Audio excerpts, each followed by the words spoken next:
¿Qué tal, millennials y no millennials? ¿Qué se dice? Bienvenidos a un nuevo episodio más de su podcast de confianza, Monólogos de Millennials. Espero que estén muy bien. Y después de nuestra última sesión, Luis, quisiera decir que nos hiciste falta, pero no, mentiras, sí nos hizo falta. Gracias. Sí hizo falta. Faltaron tus preguntas de maestría, tus preguntas académicas, pero bueno, ya afortunadamente hoy está acompañándonos acá. Ahí se le hizo su macheteada en el episodio anterior, se le metieron sus intervenciones, así que usted fresco, relájese que todo bien. Luis, Camilo, ¿cómo van? ¿Cómo les amanece hoy? ¿Qué se dice? Bien, Andresito, aquí contento de retomar nuevamente con ustedes y preparados para darla con este episodio. ¿Y tú qué te cuentas, Cami? ¿Qué tal la vida por allá? Bueno, como dice Andrés, de confianza acá, chévere, rico tenerte otra vez, bien por acá, todo bien, ya empezamos verano, ya llegó verano, entonces ya rico porque ya el clima está chévere, aunque ha llovido un poquito estos días, pero rico, se respira fresquito y todo eso, ya ayuda mucho al humor, a que la gente esté como más animada. Y bueno, nada, extrañándolos y contentos de otra vez de compartir con ustedes y bueno. A ver, ¿con qué vamos hoy, Andrés? Ustedes no saben lo que les tengo hoy. Bueno, antes de eso, Luis, vámonos con lo suyo. Ay, sí, ¿Listos? por favor, extrañamos el inútil dato la vez Uf, no se pasada. imagina, los tenemos un montón, un montón. Yo dije, ahora qué Ay, miren, les inútil recuerdo que, dato nos va a decir. que tengo fanaticada por el inútil dato. No se metan con eso. Pero bueno, Oiga, inútil. ¿Es un dato? Inútil dato. Inútil dato. Inútil dato. vámonos con otro dato, como ustedes dicen, y ya después me dirán si eso es un dato de colegio, universidad, de cultura general, no sé. Ustedes me contarán. Pero cuéntenme, ¿ustedes saben, o más bien ustedes sabían, que los dueños de las fábricas de harina en los años 30 se dieron cuenta de que algunas familias con pocos recursos utilizaban sus costales para hacerse ropa y como gesto de ayuda comenzaron a imprimir distintos diseños en los costales para que se reciclara aún más? ¿O no tenían la más No remota tenía idea? ni idea. Bueno, No. pues resulta que las bolsas de harina y de otros alimentos se convirtieron en ropa, pañales y cortinas.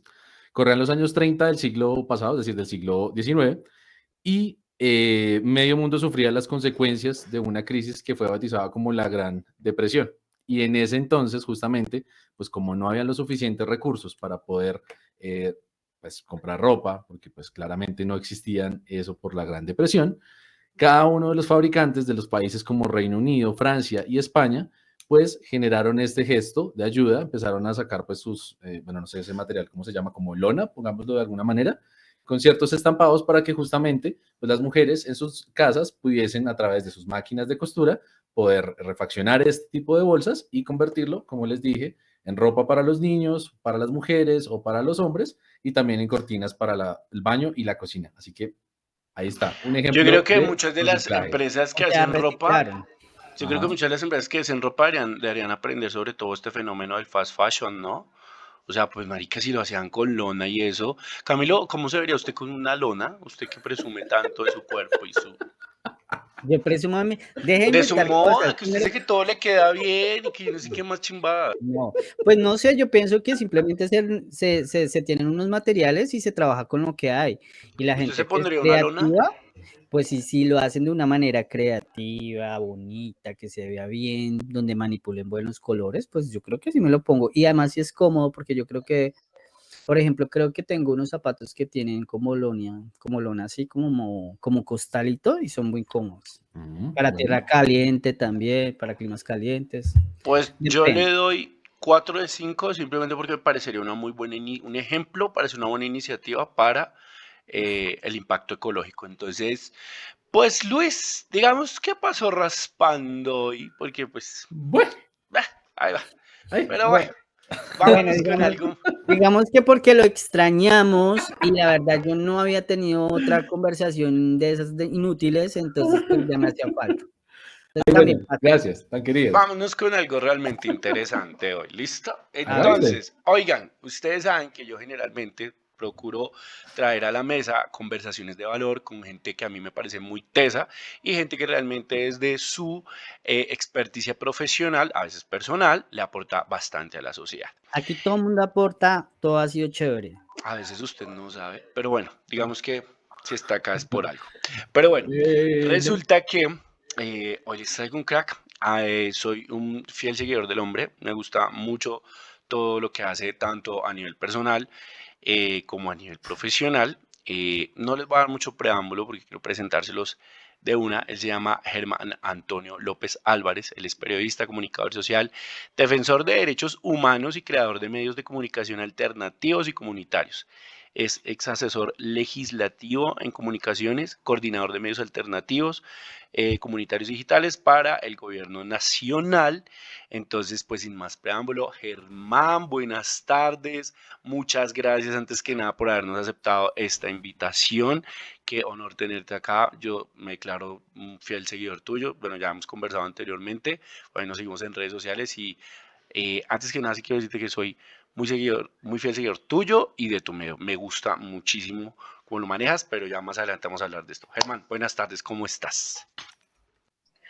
Hola, ¿qué tal? Muy buenas tardes, buenas noches, buenos días, depende de la hora en que escuchen este podcast.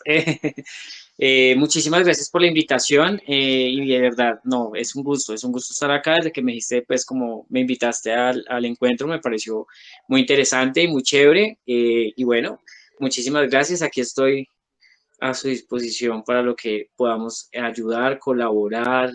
Si hay que hacer alguna olla comunitaria, me invitan, Hágale. algún asado comunitario. Cualquier Y cosa, bueno, sí, bienvenida. y Hágale que bueno, acá Bueno, somos todo terreno. quiz- Bueno, Germán, quizás, hola perdón, quizás Germán. ustedes no logran, pues no pueden ver, pero ustedes han visto que primero se me acercó el perro, me dio un lambetazo y ahora tengo a mi gata encima aquí acompañándonos también en el podcast. No, en ¿eres este pet podcast lover o somos amigos animalista? de los animales, entonces ya Ajá. sabes, por aquí también anda el mío rondando por ahí, entonces no te preocupes, eso es normal en este podcast que Sí, invadan los animalitos. Sí, aquí Mira, a ahí veces tenemos a uno uno que te estamos está hablando, entrevistando. aquí a veces estamos hablando y salen los gatos por un lado, Hay una la perrita era que la por ahí perra está. por allá, y Luis del otro lado. Eso aquí, este podcast es también pet lover, sí. entonces no te preocupes. Sí. Pero bueno, Germán, nada, un gusto tenerte acá y arranquemos entonces. Germán, para la gente que nos está escuchando, cuéntanos un poquito quién es Germán. Ujú. Bueno, yo soy muy malo para el tema de para describirme, porque prefiero que me describan, es más fácil. Pero bueno, yo soy caleño, podría decirse que soy caleño. Bailé salsa hasta los 16 años, viví hasta los 20 años en Cali y a los 20 años me radiqué en Medellín. Me quedé 15 años en Medellín y llevo 2 años en Bogotá en estos momentos. Ok, súper. ¿Y por qué decides venirte para Bogotá? O sea, terminas de bailar salsa, aquí también bailamos salsa. Estuve estudiando, bueno, por ejemplo, bueno, yo comencé a estudiar comunicación social, luego estudié locución, hice una carrera técnica en locución, trabajé en radio como desde los 16, 17 años, estuve muy metido en ese tema, me encantaba la radio, entonces como que una de las cosas que más quería hacer cuando saliera del colegio era trabajar en una emisora y trabajé desde los 16, estuve haciendo prácticas, porque pues decía yo que estaba haciendo prácticas, pero era porque tenía dos amigos que los había conocido en un evento y que son locutores, ellos actualmente todavía son locutores, y yo estaba loco por estar en ese mundo, o sea, me encantaba el tema, o sea, quería hacerlo. Luego trabajé en Telepacífico un tiempo, haciendo pues como un tubo de escape en un programa de Telepacífico que era horario de 1 a 4 de la tarde. Y pues estaba yo pues ahí dentro del programa que empezaba de 3 a 4 de la tarde, era como la última sección del noticiero del mediodía, por decirlo así. Entonces, trabajé un tiempo allá, también estuve me llamaba mucho el tema de la actuación, entonces comencé a estudiar actuación, luego estuve en una novela que grabaron en Cali de Caracol, pero pues esto fue súper peladito, o sea, yo me ¿Qué sentía novela fue? un niñito. Cuenta qué novela fue. Sí, sí, sí, Y por favor, amplía. no, la novela se llamaba La Sucursal del Cielo y tenía un personaje, era un extra con parlamento, amigo de la protagonista de la novela. Entonces estudiábamos en la universidad, era la dinámica. Y casualmente me tocaba de un chico universitario que fumaba marihuana, que era súper revolucionario, que tiraba piedra incluso. Eh, entonces era muy charro, la verdad. Fue una época muy charra en la que hice de todo esto y llegó un punto de que dije, ya no quiero hacer nada más de esto. Me voy para Medellín. Y bueno, me enamoré un año antes de irme para Medellín y también eso me llevó a tomar la decisión de irme para Medellín todo este tiempo. O sea, has estado en Entonces, ciudades grandecitas, Medellín, Cali, ahorita que ya vives en Bogotá. Ujú. ¿Y cómo te ha tratado Bogotá? no, yo creo que Bogotá es, pues igual yo siempre he venido mucho a Cuidado con lo Bogotá. que diga. No, no, yo Es ya he broma. viajado No mucho a mentira, no Bogotá. mentira. Yo he viajado, perdón, ¿qué dijiste? No, que Que te Bogotá es estaba Bogotá. amenazando que cuidado con hablar mal de Bogotá. No mentiras, lo que pasa es que Bogotá es caótica y es dura y por eso le tiran tan duro a mi ciudad, pero en medio Sí, de todo uno termina amando a Bogotá, ¿no? pero yo siento que eso es un mito urbano, o sea, yo siento que de que la ciudad sea caótica y sea, no sé, o para mí, incluso hay rolos que lo dicen y yo digo, pero ¿y por qué hablas así de tu ciudad? No me parece, o sea, es que Bogotá, a mí Bogotá me encanta, a mí Bogotá nunca me ha parecido caótica. Es más, en estos 2 años, el último año, pues yo hace un año estaba en campaña. Yo en enero del año pasado empecé campaña para gobierno. Entonces, de las 22 localidades, son 22 o 20 localidades de Bogotá, me conocí 18 localidades, pero conocidas de no ir por una cuadra, no, recorrer barrios durante semanas enteras, o sea, el año pasado. ¿Por tu Y trabajo? Y Bogotá me encanta, o sea, Bogotá me fascina, o sea, para mí Bogotá es maravillosa. Caótica no, más fácil, yo soy el caótico. Que tenga miedo Bogotá. Pero eso me llama la atención, Germán, y entre Bogotá y Medellín, porque siempre ha existido ahí como ese mito también entre las dos, ¿no? ¿O crees que No, cada una tiene su encanto? claro, cada una tiene su encanto y yo no te voy a hablar cosas malas de Medellín porque no tengo por qué hacerlo, la verdad, pero eh, pues yo siento que después de un tiempo a mí Medellín se me quedó pequeña también. Siendo incluso, o sea, no es que Bogotá es 3 veces Medellín, o sea, porque Medellín es súper pequeña. Lo que pasa es que la gente dice, no, Medellín es muy grande, el metro, claro, el metro recorre la ciudad de norte literalmente a sur y el norte es Bello, que es un municipio, y al sur es La Estrella, la última estación es La Estrella. Entonces, pues uno se puede recorrer de allá de esquina a esquina, fácilmente se puede tirar 1 hora perfectamente en el metro, no te vas a tirar más. Pero lo que hace ver grande a Medellín es que como se expandió tanto y Bello está tan pegado y también se expandió, entonces ya no hay diferencia de estamos en Bello o estamos en Medellín. La gente no diferencia eso, porque tú te montas al metro y tú dices, no, todavía estoy en Medellín, porque estoy en el metro de Medellín, pero en realidad puedes estar en La Estrella, puedes estar en Envigado o puedes estar en Itagüí y es lo mismo, o sea, es como que todo está pegado, todos los municipios están súper pegados, entonces es por eso que da esa sensación. Pero a mí Medellín me parece que es pequeña, o sea, y sí siento que se me quedó en algún momento pequeña para cosas que yo quería seguir haciendo. Ok, ok. Bueno, entonces tú llegas acá a Bogotá y empiezas, bueno, estás en tu carrera de locución y haciendo tus prácticas. ¿Y qué pasó ahí? Pues bueno, por ejemplo, yo no me gradué de comunicación social, nunca me gradué, nunca me pude graduar de comunicación social. Eh, pues a ver, y voy a irme un poquitico más hacia atrás.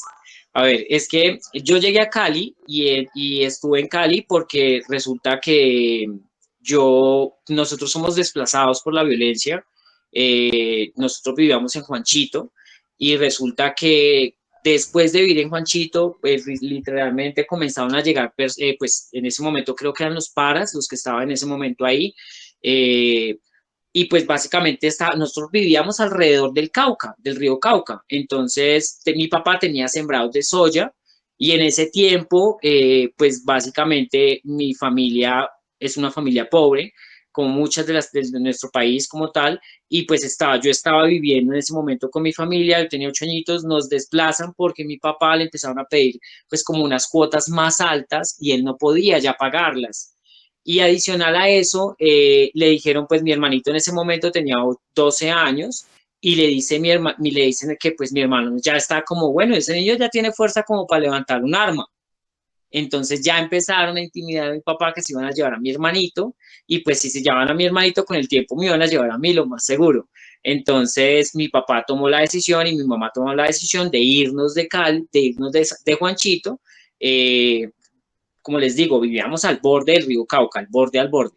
Entonces tomamos la decisión de ir a Cali y en Cali nos plantamos en la comuna 20 de Siloé, en Siloé de Cali. Y la parte de arriba, pues eso era montaña. Entonces, muchas de las familias que eran desplazadas en ese momento, la gran mayoría de estas familias que viven en estas montañas de Siloé, que es gigantesco, que está en toda la comuna 20, la 18, bueno, todo eso es gigantesco. Toda esa gente es desplazada por la violencia, la gran mayoría. Llegamos, me acuerdo, ahí a armar pues como un ranchito y nos apoderamos de un lugar, de un espacio de invasión, e incluso mi mamá todavía vive ahí, porque ella tiene un comedor comunitario en la casa, en el primer piso, y en el segundo piso vive ella, con mi hermana y mis dos sobrinitos. Entonces, ¿por qué me remonto hacia allá? Porque básicamente en ese momento, cuando yo tenía entre 18 y 19 años, todavía ayudaba incluso a mi mamá, todavía estaba ayudando a mi mamá, ya estaba ayudando más bien. Entonces, básicamente, en ese momento, como que el estudio para mí no era una prioridad y además de que tenía trabajo, entonces como que dije, no, me voy a poner a trabajar y ya luego me pongo a estudiar, algo que realmente nunca pasó porque lo pospuse y por ejemplo hoy tengo 36 años, pues yo no he terminado mi carrera. La idea es terminarla, pero ahora, porque ahora estoy en otra posición y estoy con tiempo y de pronto económicamente me es mucho más fácil poderme pagar una carrera, pero en esos momentos no lo era, entonces como que no pude nunca terminar mi carrera por ese tema. Y o sea, ¿seguirías con el tema de la comunicación o ya que Sí, tienes la estudiaría oportunidad de comunicación eso? social Ah, ok. y ya a partir de ahí sí comenzaría a estudiar pues de pronto otro tipo de cosas que complementen con lo que estoy haciendo ahora políticamente. Listo, entonces esto se pone un poquito más interesante. ¿Cómo llega eh, un profesional que tiene O sea, como un perfil más la artístico carrera no al terminó? tema ¿Cómo llegas político. tú en este momento a todo este mundo de los medios y alternativos de comunicación? Eh, bueno, vamos a hacerlo por partes porque estoy que me estallo a preguntas. ¿Y cómo llegas en este momento a la presidencia? Pero entonces, vámonos primero a lo que estás haciendo ahorita. ¿Cómo llegas tú a la presidencia? Cómo llego a la presidencia, pero es que entonces me toca remontarme a tiempo atrás, o sea, me tocaría para eso porque, por ejemplo, bueno, ahí yo tenía mucha experiencia, me voy para Medellín, me fui a trabajar al canal de Cosmovisión, conocí una amiga, alguien me presentó a alguien de Cosmovisión y comencé a trabajar en un programa en Cosmovisión, a presentar un programa con María Patricia Montoya en ese momento, y los dos hacíamos un programa en ese momento allí y comencé a conocer más Medellín, me quedé mucho tiempo, pues en ese tiempo conocí a un grupo de periodistas, uno de ellos se llama Ian, y pues básicamente nosotros nos conocimos, él estaba escribiendo en revista Semana, me acuerdo yo, y en algún momento comenzaron a tocarle las columnas porque hablaba de Uribe, porque mencionaba a ciertos apellidos de Antioquia, gente con plata del país que normalmente han sido latifundios y que tienen muchas tierras y mucho poder político. Entonces, cuando uno empieza a tocar estas fibras políticas, siempre vas a encontrarte con algo detrás de. Entonces, a él, pues, él era muy crítico en ese momento del gobierno nacional, en ese momento era Álvaro Uribe, ¿estaba Álvaro Uribe? Sí, estaba Álvaro Uribe. No, mentiras, estaba Santos. Entonces, como que era, todo esto empezó como a generarle a él cierto ruido a la hora de escribir, porque los editores le tocaban sus columnas y le decían como, quitamos esto porque no lo pueden mencionar, quitamos este nombre porque tampoco lo pueden mencionar. Entonces, él cansado de eso me dice como, no, pues mira lo que me está pasando. Entonces le digo yo, pues creemos un medio. Y me dice él, pues sí, creemos un medio de comunicación. Y él se soñó el medio. Él tenía mucho, o sea, realmente Ian sí tenía mucho más bagaje periodístico porque él estaba estudiando en la UdeA y era un chico un poco más leído, más académico. Lo mío en la comunicación siempre ha sido un poco, en ese momento era muy light, porque siempre presentaba programas, siempre estaba como en emisoras, en morning shows, como haciendo pues como otro tipo de cosas totalmente diferentes a lo que es el periodismo. No entendía mucho en ese momento yo tanto de política, siendo desplazado por temas políticos, porque las guerrillas en el país se forman es por temas políticos, entonces como que siendo aún así desplazado, yo desconocía muchos temas de la política en ese momento. Nos hicimos muy amigos y creamos La Oreja Roja.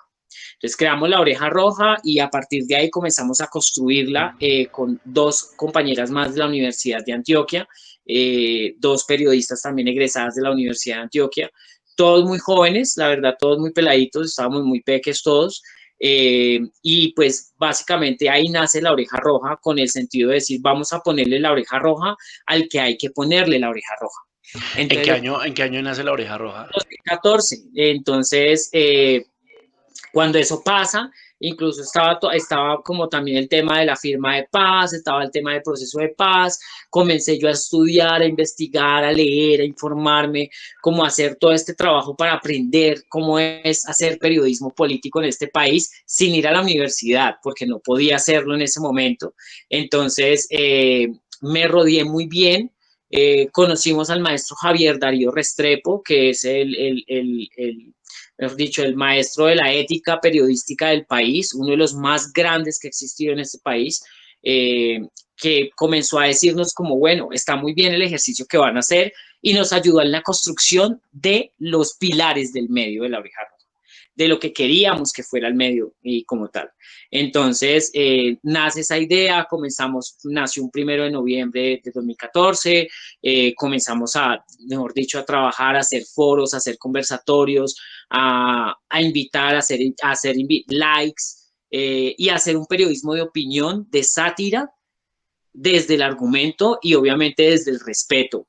En ese momento nosotros nos decíamos un medio de comunicación neutral, que no tomábamos partido sobre ciertas cosas, como que no tomábamos partido y tratábamos de que el medio tuviera dos partes siempre. Entonces, teníamos columnistas de izquierda, teníamos columnistas de derecha. Entonces, teníamos de todo. Ese como que estaba ya hasta que llegó un punto, como yo creo que eso fue como 2 años, 3 años después de haber arrancado, que nos dimos cuenta de que eso es para hacer un medio alternativo, que era lo que nos denominamos nosotros, era como decir como, pero ¿por qué vamos a crear un medio que no tome partido y que sea y decimos que es alternativo y hay dos posturas? Pero muchas veces la política de este país, o por lo menos en mi caso o en lo que yo me concierne, como en lo que he aprendido durante todo este tiempo, la derecha no siempre nos ha mentido del país, pero sí ha sido la que ha gobernado el país. Entonces, cuando dentro de los gobiernos suceden cosas malas, es que esa persona es la que estaba, la derecha era la que estaba gobernando en ese momento. Y cuando digo cosas malas es, por ejemplo, los falsos positivos. Entonces, para no, pues el tema de la violencia no es un secreto para nadie y lo de los falsos positivos tampoco. O sea, disfrazaban campesinos de guerrilleros y los hacían pasar por bajas para ganarse ascensos. Entonces, que llegara un columnista a decir que los falsos positivos era mentira, para nosotros era súper cuestionable y decir como esta columna no puede salir así. Entonces ahí nos tocó tomar un partido, nos tocó decir como somos un medio alternativo y somos un medio de comunicación que sí, obviamente estamos con el tema de la verdad, pero también queremos ser totalmente claros y la verdad se puede ver desde muchos lados y depende desde donde tú estés, es tu verdad, no la verdad completa, ¿no? Pero entonces dijimos como hay muchas cosas que en realidad en estas columnas y en lo que están tratando de hacer en el medio es algo que no queríamos. Y adicional que, por ejemplo, los medios, este tipo de personas ya tienen espacios de medios masivos para difundir ese tipo de información. La izquierda, muy pocos medios de comunicación en el país pueden tener un lugar donde hacerlo. Pero ojo, ahí también cabe algo que es también nuestra ética periodística, y nosotros por ser de izquierda no vamos a difundir mentiras, ni a defender a personas que estén acosadas por temas sexuales, que tengan actos de corrupción, que estén ¿cómo se llama? Permeados por todo lo que ha hecho la derecha. Ahí es cuando uno dice como no, esto no lo vamos a permitir en el medio. Hay que ser muy claros también con eso. Pero Entonces, yo como tengo que, una Germán, pregunta, cuando tú te empiezas a empapar de todo lo que ya políticamente no sabías y al estar ya metiéndote en todo este mundo político y a tomar partido siendo ya de izquierda, empiezas a reflexionar, por ejemplo, lo que te pasó, que tú fueras desplazado a la violencia, ¿te hubiera gustado como dar voz a todo eso que te pasó, pues para que pues precisamente muchas familias que fueron afectadas por eso, o incluso los familiares de lo que hablamos ahorita de los falsos positivos, tuvieran como conocimiento muchas personas que no lo sabían, no sabían realmente lo que había pasado, no sabían casos como por ejemplo el tuyo que te pasó y todo esto? sí, claro, ¿no? Incluso yo o sea, en ese momento yo pienso que también hubo algo, y es que yo pude haber hecho esto desde antes, o sea, usado, como tú dices, esas plataformas, lo pude haber hecho mucho más. Adicional que yo siempre, pues yo soy un chico gay, siempre lo he sido, y siempre he sido un chico muy amanerado, que me he vestido como quiero, que me he peinado, he tenido el pelo del color que he querido, siempre expresaba mucho mi diversidad desde el colegio. Entonces, como que sí creo que en algunos espacios pude haberlo aprovechado mucho más y haber hablado más sobre estos temas y hacerlos más evidentes. Pero bueno, creo que en ese momento no estaba preparado para hacerlo, pues no tenía como el conocimiento para hacerlo, y por eso quizás en ese momento no lo hice. Pero sí me hubiera gustado, por ejemplo, utilizar más las plataformas que tuve anteriormente. Lo que pasa es que Germán, yo, hoy en día se presta más para eso porque pues estamos hablando de que la oreja, y tú me corregirás si estoy mal, Germán, está en su mayor visibilidad, por decirlo de alguna manera, está en Instagram, ¿verdad? O sea, ahí es por donde los consumen más a ustedes, pues, ahí es por donde yo los sigo, los veo a ustedes, porque estoy intentando, vi lo que tienes en YouTube, no sé si ustedes actualmente tengan algo más, pero ya acá para que me respondas eso, del 2013, 14 hasta acá, las plataformas han crecido muchísimo. Digamos que el acceso Sí. no era tan fácil antes para hacer este tipo de cosas que nosotros hoy pues podemos hacer, como decir, vamos a crear un podcast, vamos a crear un medio de comunicación. Y cuando estuvo emergiendo las redes sociales, pues se prestaban para un tema un poco más polite de lo que, de la fuerza que tienen ahorita, hoy en día, digo yo, ¿no? Sí, por ejemplo, sí, la oreja roja, pues nosotros cuando arrancamos comenzamos a trabajarle súper duro, pues como con el tema de redes sociales principalmente. Twitter siempre ha sido una de las redes sociales más consultadas, por ejemplo, por los líderes de opinión del país, porque es un poco más académico, ¿no? Igual las redes sociales todos manejan diferentes dinámicas, entonces es muy diferente. Entonces, hubo un momento por ejemplo, hace 4 años consecutivos, 5 años consecutivos, aparecemos siempre en la base de datos de cifras y conceptos como uno de los medios de comunicación alternativos y comunitarios, por ejemplo, en Antioquia, más consultados por los líderes de opinión. A nivel nacional, el año pasado, como plataforma web y como medio de comunicación más consultado por los líderes de opinión para consumir contenidos de nosotros. Entonces, como que hablando ya desde unos estudios que hacen técnicos, que entrevistan gente, que le preguntan a la gente, hacen una encuesta, aparecía eso. Entonces, para serte concreto, o sea, ¿por qué creció tanto la oreja roja?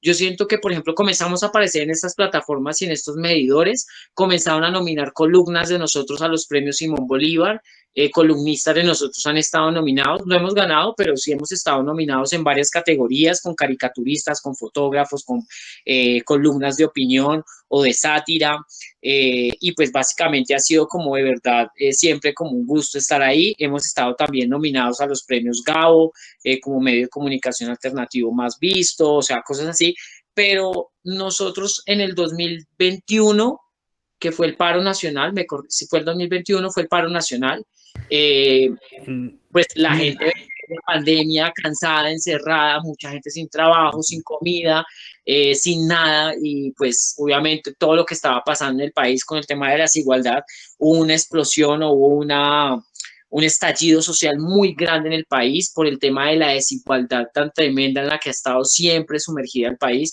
pero obviamente la pandemia evidenció lo mal preparados que estábamos para esto, dimensionó mucho más las brechas de pobreza en el país y de desempleo, y pues sale la gente el 2021 a las calles, que todos vivimos, no sé si Camilo todavía estaba aquí en Colombia.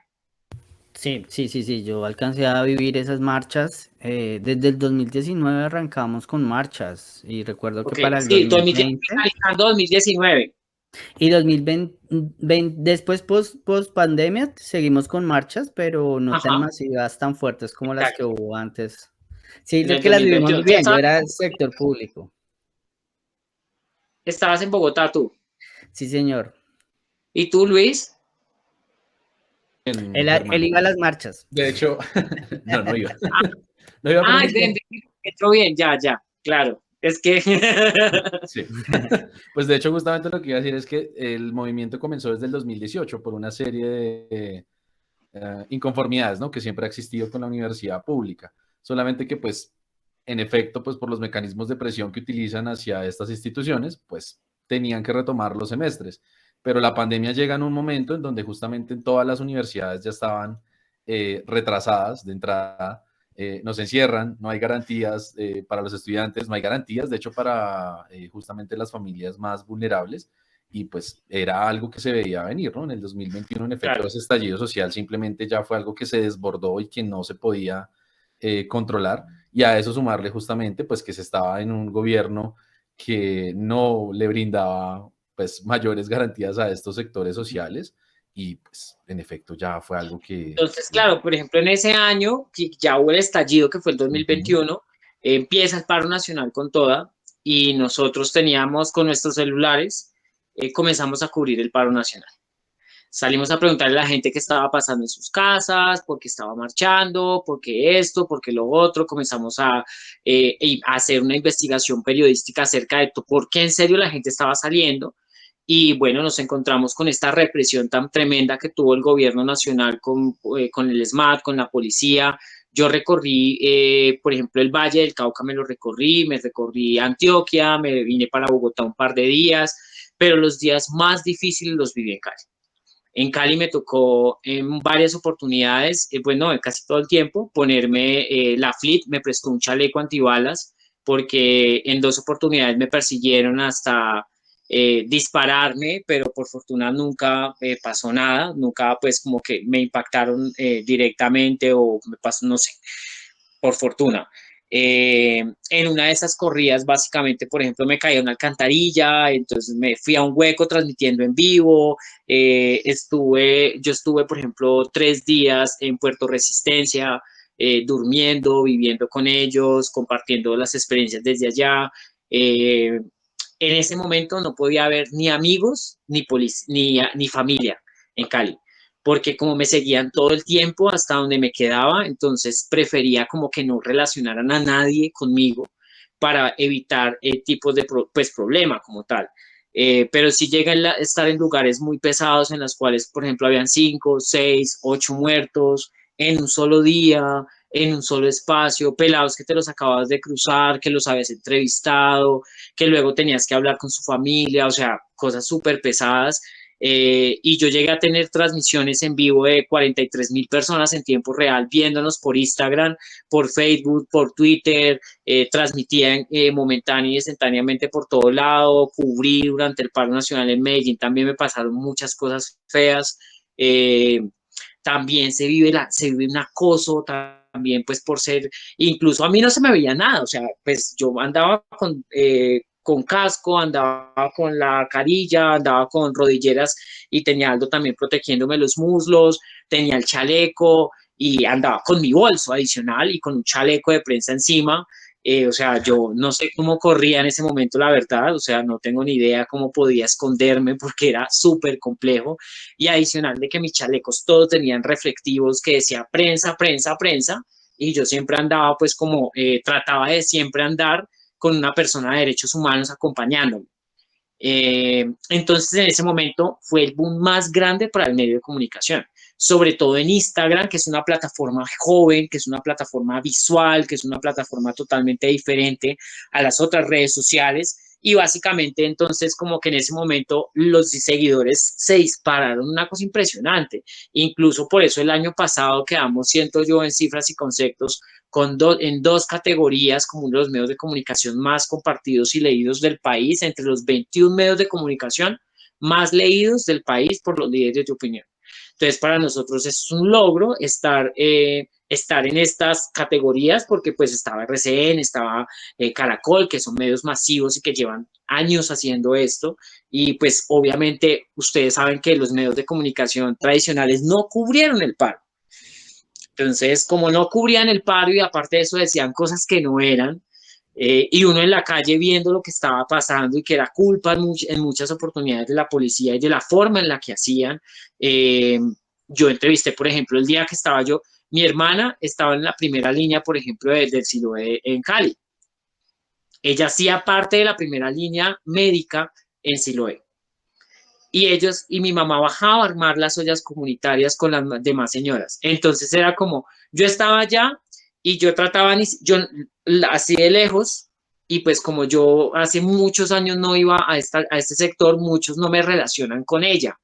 Entonces pasaba súper desapercibido, pero podía entrar allá por ellas. O sea, podía entrar yo al sector por ellas, porque allá no podía entrar todo el mundo. O sea, yo iba con mi hermana como paramédico en algunas oportunidades a otros lugares y por ella era que me dejaban entrar, porque los medios de comunicación tradicionales no los podían ver, o sea, no podían verlos. Entonces, siempre eran los medios alternativos los que cubríamos. Entonces, por ejemplo, en ese momento me encontré mucho al que ahora es representante a la Cámara por el Pacto Histórico, que en ese momento tenía el Canal 2. El man también se metía a las ollas más grandes de Cali a cubrir el paro nacional. Y era durísimo, o sea, era muy, muy pesado. Y claro, y la respuesta de la gente fue como apoyar los medios alternativos que eran los que estaban mostrando esa realidad y de esa manera lo seguían masivamente. Ok, entonces lo de ustedes fue el auge en un momento coyuntural, cuando tuvo que ser, en el momento de que tuvo que ser. Bueno, y eso, Sí, y después de toda esa siento que también experiencia, estaban preparados, ¿no? Como que igual había que tener ese recorrido para que entonces ya la gente se metiera a ver a la página como, ah, no, es que mira lo que hacen, porque hacíamos contenido de valor periodístico real y hemos hecho seguimiento y entonces, por ejemplo, por estos seguimientos y estas investigaciones que hicimos, por ejemplo, en algún momento en Antioquia, nos costó la salida de Medellín.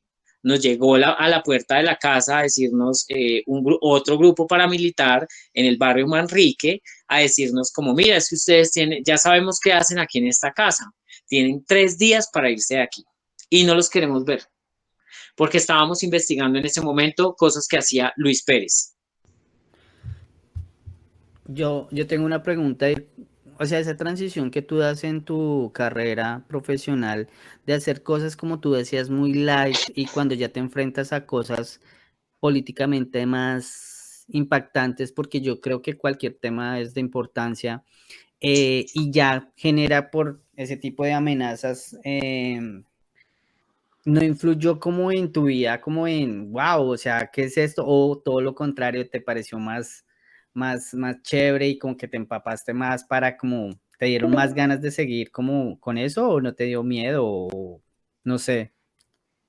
Pues mira, yo en esos momentos, cuando yo me di cuenta pues lo que tú dices como la diferencia entre lo live y lo político, siento que incluso hasta me motivé más. Entonces, por ejemplo, en ese momento yo dije, no, yo quiero hacer más porque en realidad una de las razones por las cuales también me estoy motivando a hacerlo es porque me encantaría poder hacer algo para cambiar, ser como un granito de arena para cambiar esas dinámicas de violencia que hemos vivido durante muchos años en el país y que por esas razones, por ejemplo, me desplazaron de la violencia cuando me desplazó la violencia en mi territorio a los 8 años a mí y a toda mi familia. Y pues si puedo hacer algo para aportar para que eso no suceda más y lo puedo hacer a través del periodismo, pues lo voy a hacer.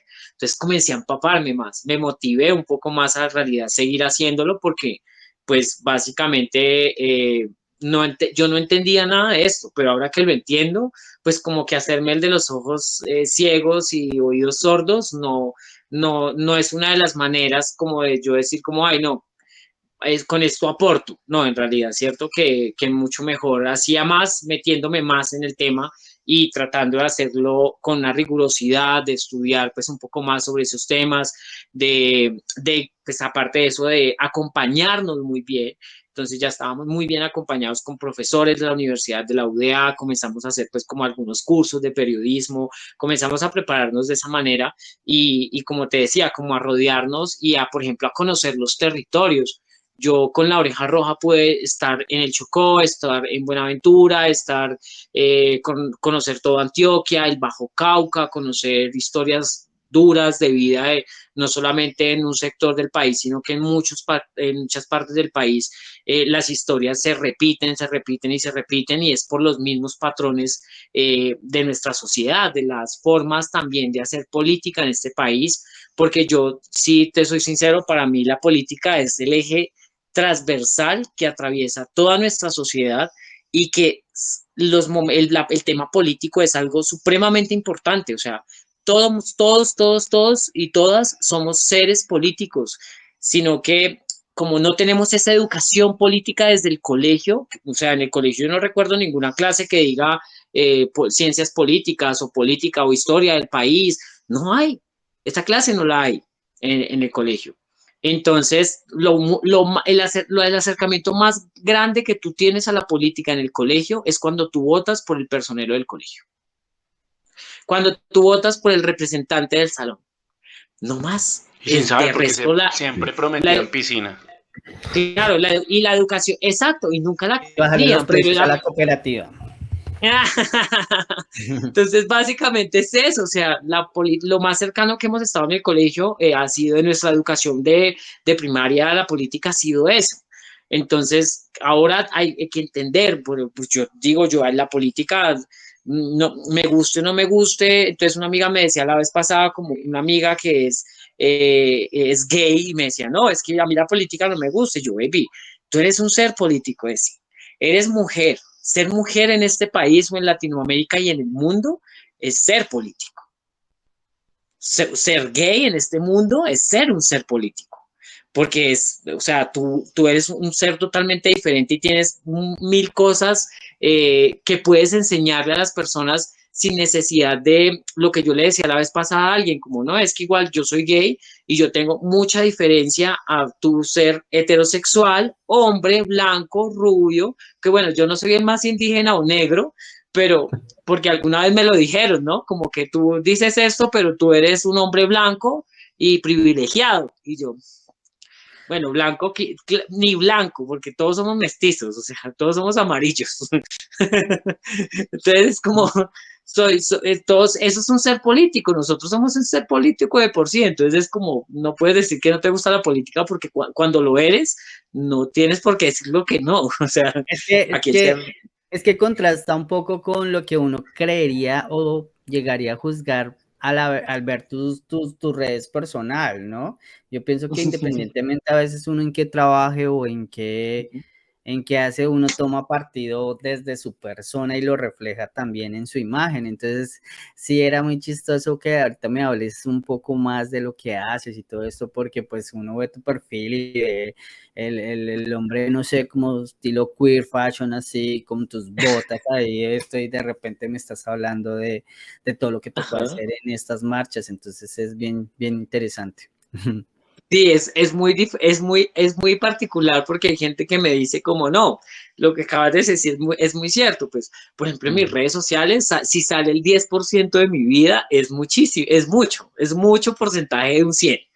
Entonces, hay muchas personas que a veces se llevan esa sorpresa como de, no, o sea, yo soy súper, mejor dicho, el tema político me encanta, o sea, soy defensor de derechos humanos porque he trabajado con sectores en el Chocó con justicia y paz, he recogido relatos de las víctimas, he hecho trabajo periodístico en estos sectores y mucha gente dice como, ay, no, tú ni siquiera, como alguna vez alguien me dijo, como, no, tú ni siquiera, ¿tú de qué estás hablando? Y yo, no, pues del Chocó, en el Cacarica, la cuenca del río Cacarica, la Operación Génesis, hace 27 años, a la comunidad afroindígena, pero tú has estado allá, tú, y yo sí, y es como, pues es que es no, como me vea o como que tenga mi aspecto físico, no es algo que defina obviamente lo que uno hace, ¿no?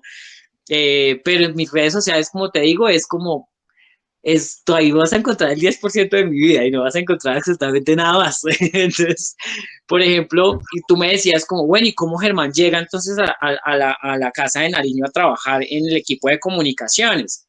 Pues básicamente porque es el primer gobierno de izquierda. Hace 8 años, perdón, hace 8 años atrás, hace 4 años atrás, Petro se lanzó a la presidencia. Nosotros cubrimos las elecciones presidenciales en esa época, y en la segunda vuelta ganó Petro, ganó Iván Duque. Ese día en la tarde fue que pasó lo que les contaba ahora, que nos tocaron en la puerta y nos dijeron, ya sabemos lo que hacen, busquen para dónde irse. Justamente ese día. Entonces, yo llevo en la campaña, no estábamos en la campaña directamente, pero sí estaba cubriendo la campaña nacional de lo que estaba sucediendo y era muy curioso las formas en las que entrevistaban a Iván Duque y cómo entrevistaban a Gustavo Petro.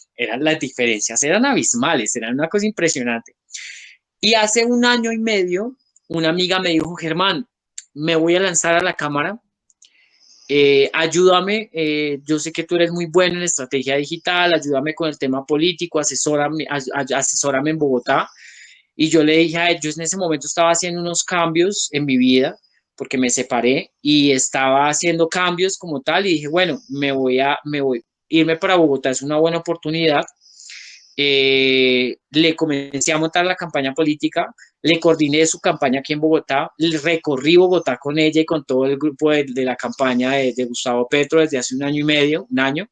Eh, y básicamente, pues cuando esto termina, pues yo iba a seguir, yo renuncié a La Oreja Roja, dije como no quiero hacer más periodismo en La Oreja Roja, me voy a apartar de La Oreja Roja, voy a seguir siendo socio y fundador, pero no quiero tener ningún tipo de relación con La Oreja Roja para no permear políticamente con mis acciones el medio, periodísticamente. Entonces, buscando esa ética, me aparté del medio.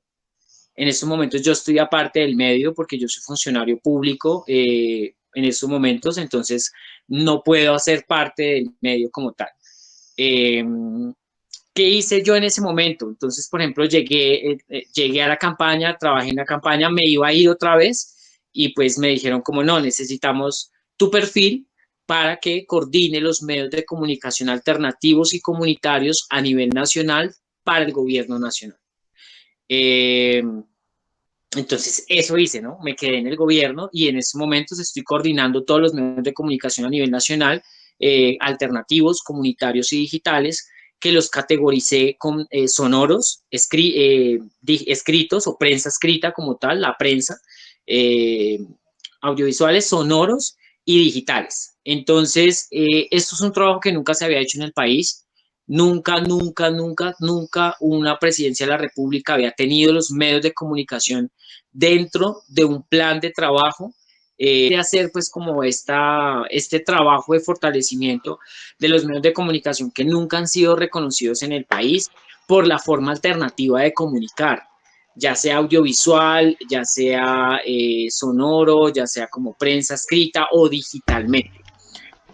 Teniendo en cuenta eso, yo estoy haciendo este trabajo en estos momentos porque en algún momento cuando estuve en Medellín también me encargué de organizar un gremio de medios de comunicación en Medellín, en el cual trabajamos con medios de comunicación comunitarios, con Justicia y Paz, con la JEP, para trabajarle a los temas de las víctimas, recoger los relatos de las verdades de las víctimas. Entonces, como que organizamos un equipo de medios de comunicación y comenzamos a ir a los territorios a sacar toda esta información.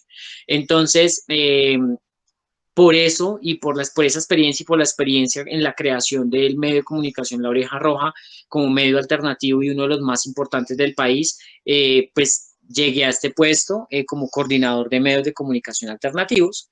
Y bueno, muy contento porque de verdad uno conoce, por ejemplo, cuando yo llegué yo tenía una base de datos, voy a decir, de 3.000 medios de comunicación a nivel nacional.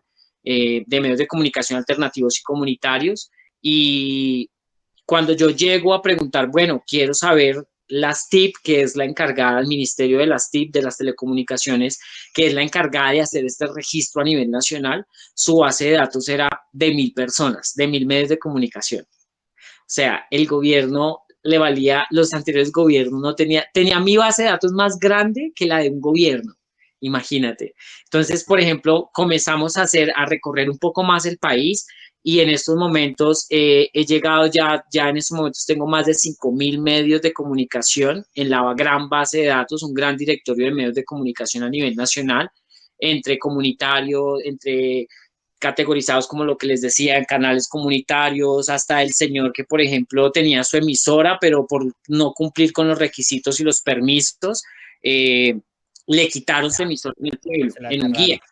Se la cerraron. ¿Y qué hizo el señor? Pues, bueno, me voy a cerrar la esta, pues yo saco mi carro moto, sacó su carro moto, le puso un parlante arriba y se empezó a recorrer el pueblo hablando se separaba en parques, a hablar en su micrófono y a contar noticias y a hablar de cosas, hacerle promoción a los locales y así se sostenía con su Para mí eso es un medio de comunicación, es una forma de comunicar en su pueblo y en su corregimiento las actividades culturales, hablar de los negocios, hablar de las noticias. Entonces el señor llevaba invitados a hablar por su megáfono, por ejemplo, a los concejales de su pueblito. Entonces eso es algo súper bonito, es una forma de comunicar, pero que pues obviamente no lo reconocían. Entonces como que el señor me contaba esa historia, él me decía como, la historia de mi medio de comunicación es muy bonita. Inocentemente me decía el señor, es una labor bonita la que está haciendo, pero su historia es terrible. O sea, el man se quedó sin su emisora porque el Estado decidió cerrársela. Porque incluso alguien me decía en el ministerio, ay, no, tan lindo. Y yo, no, lindo, no, súper triste. O sea, al señor le tocó despedir su y el man no tenía necesidad de moverse de su salón comunal porque transmitía desde un salón comunal y lo sacaron de ahí, le quitaron los permisos de transmisión y dijeron que era algo pirata. Ven, Germán, pero qué pena contigo, me perdí ahí o fue que no me lo contaste. ¿Por qué le cerraron el medio al señor? Por los requisitos. Sí, ahí tiene que cumplir unos requisitos unos parámetros de requisitos para poder tener una emisora comunitaria en su territorio. Pero mira qué ejemplo el del señor, ¿no? Súper recursivo hacer eso. Y además que genera impacto en donde finalmente él vive, en su pueblo. Claro, obvio, el señor es el periodista del pueblo. Entonces, por ejemplo, poder reconocer todas estas actividades y poder ayudar.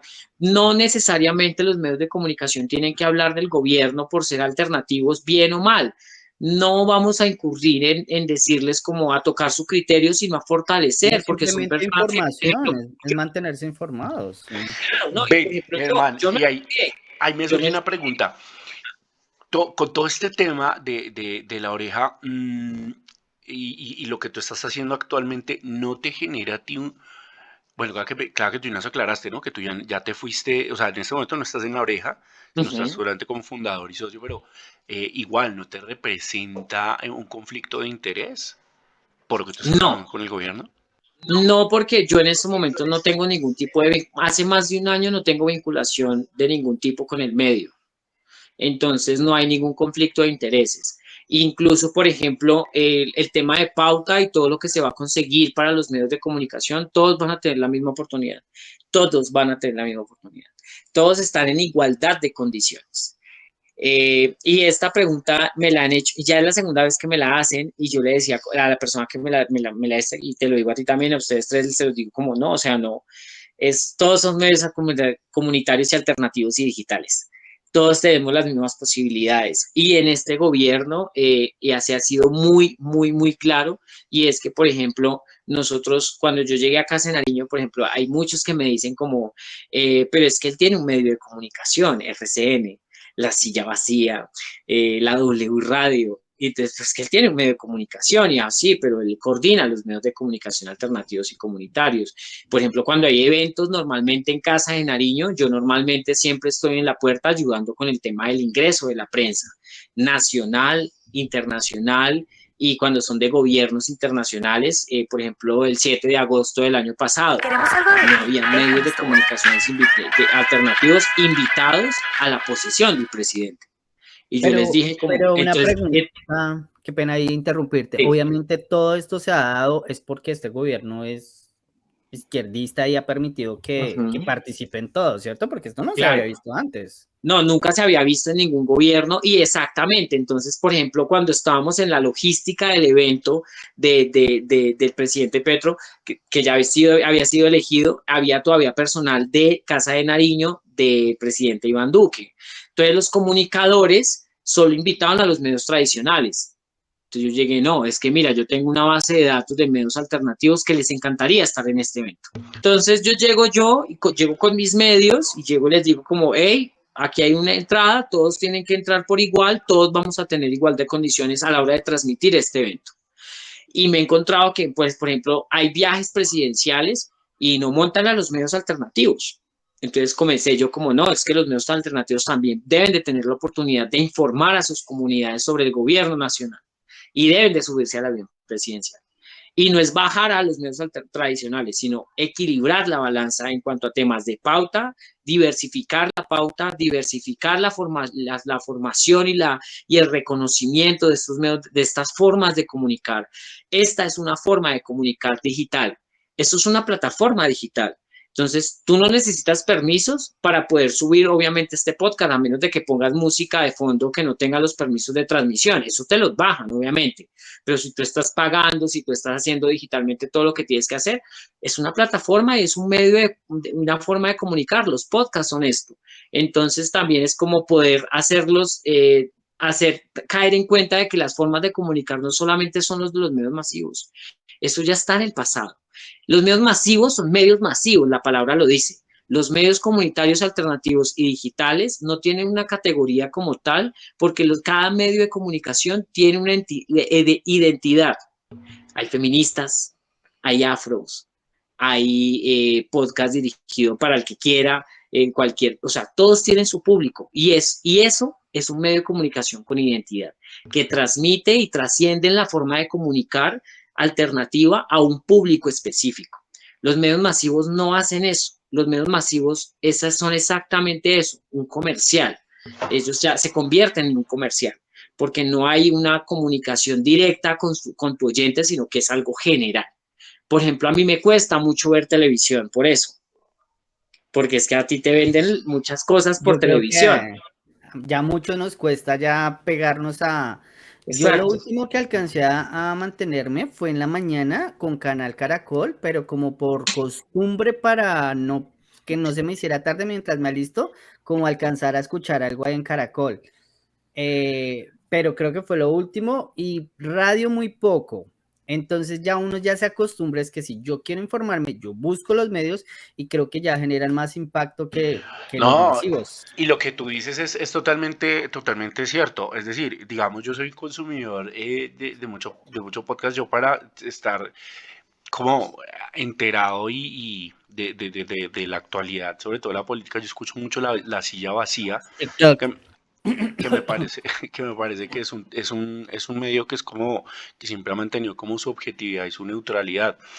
Y siento que sí es como romper ese paradigma de porque es un medio masivo, son los que tienen mayor injerencia, mayor derecho, mayor exposición y participación.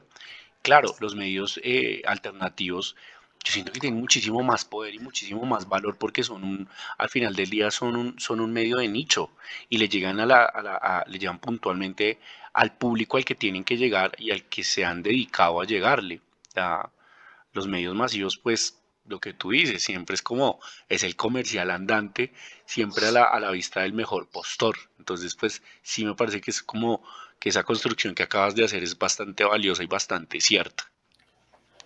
De hecho, Germán, yo ahí tengo una pregunta con respecto al manejo de los medios y es partir de dos premisas. Te voy a hacer dos preguntas. La primera, ¿cuál crees que sea entonces en ese sentido la importancia de los medios alternativos para la reivindicación de los sectores sociales, pero también de aquellos territorios que históricamente han sido abandonados por Colombia y justamente que este gobierno los empiece a traer, ¿no? Y que les empiece a generar una igualdad de condiciones, algo que, pues, en efecto, antes, como tú mismo lo dijiste, no se generaba, pero ¿cuál crees que podría ser el impacto a mediano, corto y largo plazo? Sí, por ejemplo, me acabo de parar un momento porque voy a sacar mi agenda precisamente para responderte eso que me acabas de preguntar, porque los medios de comunicación alternativos básicamente han hecho un papel trascendental en la historia del país, sobre todo en la parte social. Entonces, por ejemplo, te voy a leer una parte que escribí hace poco sobre ese tema, pues como una presentación que tenía, y Vale. es básicamente que dice, pues, la crisis social y económica en las regiones más vulneradas y violentadas por el conflicto armado en Colombia han puesto a los medios comunitarios y alternativos frente a los retos que buscan generar espacios para la reconciliación, el desarrollo, la educación y la defensa de los derechos humanos. Básicamente este fragmento, este párrafo que escribí sobre ese tema es como la respuesta a lo que tú me estás diciendo en estos momentos. Por ejemplo, el acuerdo de paz. El acuerdo de paz fue trascendental en el país y los medios de comunicación alternativos cumplieron un rol a través de eso. Entonces, por ejemplo, voy a leerte otra parte que puse, por ejemplo, luego del acuerdo de paz entre el Estado colombiano y el grupo guerrillero Las FARC, uno de los espacios sugeridos para la construcción de la paz, pues, por ejemplo, han sido los medios de comunicación comunitarios, entendidos como escenarios para reflexionar y la concentración de comunitaria, cultural y entretenimiento. O sea, fueron parte trascendental para poder decirle a la gente sobre el tema de lo que queríamos hacer. Los medios de comunicación y los mediadores entre la realidad y la comunidad, puesto que contemplan el acceso a nuevas oportunidades y generan el diálogo entre la comunidad y los encargados en la toma de decisiones. Los medios de comunicación siempre van a cumplir un rol o siempre han cumplido un rol dentro de nuestra sociedad trascendental sobre el tema cultural, sobre el tema, sí, social del país. Entonces, por ejemplo, el tema de los medios de comunicación tradicionales. Los medios de comunicación tradicionales hablaban del proceso de paz, siempre hablaban muchas mentiras, que a los guerrilleros les iban a pagar 1.800.000 mensuales, que eso iba a salir de los impuestos de los colombianos, que bueno, una cantidad de cosas que eran totalmente falsas, y ahí nace el tema, pues hace mucho tiempo nació el tema de las fake news, pero muchos de estos medios se convirtieron en esos fake news de noticias. Y los medios de comunicación alternativos y comunitarios se encargaron, fue como de controvertir y enriquecer, obviamente, el escenario de la comunicación, por la cual tú decías, pero bueno, es que este medio está diciendo esto. Muchos de los medios de comunicación masivos no te dan la oportunidad de ser una persona crítica, o sea, te dan la noticia de lo que ellos quieren que entiendas. Por eso a mí alguien me pregunta, bueno, ¿y qué medios de comunicación consumo o cuáles no consumo? Yo no, consúmelos todos. Y tú sacas una conjetura de lo que es la noticia en realidad. O sea, tú no puedes permitir que un noticiero o un medio de comunicación te diga qué pensar. O sea, tú tienes que ir a muchas fuentes. Tú ahora hablabas de La Silla Vacía, válido. Fui muy seguidor de ellos mucho tiempo y ellos nacieron dentro de este ejercicio alternativo, pero ellos en estos momentos son un medio de comunicación masivo y son un medio de comunicación tradicional porque ya pasaron el umbral. Yo hice una investigación, por ejemplo, de cuánto recibían los medios de comunicación en gobiernos anteriores y, por ejemplo, llegaron a gastarse hasta 1.300.000 millones de pesos para 4 medios de comunicación. Grupo Prisa, RCN, Caracol y La Silla Vacía, o El Tiempo. Eso variaba cada año. Y entre ellos se repartían 1 billón en publicidad. ¿Qué pasa? Pues obviamente de esta plata no llegaba ni un solo peso a los territorios para los medios de comunicación alternativos. Entonces, cuando estos medios empiezan, los gobiernos empezaban utilizaban y han utilizado uno de los poderes del mundo más grandes, que son los medios de comunicación. Y cuando cogen este medio y lo pueden comprar y pueden pagar pauta, los medios van a hablar maravillas y malo es del opositor. Por ejemplo, este año el gobierno nacional no ha invertido un solo peso en medios de comunicación tradicionales. ¿Por qué hay tanto escándalo últimamente? Sí, pues porque están muy asustados de que les van a quitar la pauta. Pero no les van a quitar la pauta. La pauta la están organizando porque los medios tradicionales no van a ser los únicos en recibir pauta en este gobierno. Los medios alternativos también lo van a hacer. Entonces, yo les voy a poner un ejemplo muy claro. Vicky Dávila está en estos momentos, odia al gobierno nacional y es un odio sesgado hacia la derecha, pero o sea, de frente, hasta con mentiras. Entonces son escándalo tras escándalo y cosas. Está ella ahí. Y es porque, porque en este momento la revista Semana no ha recibido un peso de pauta.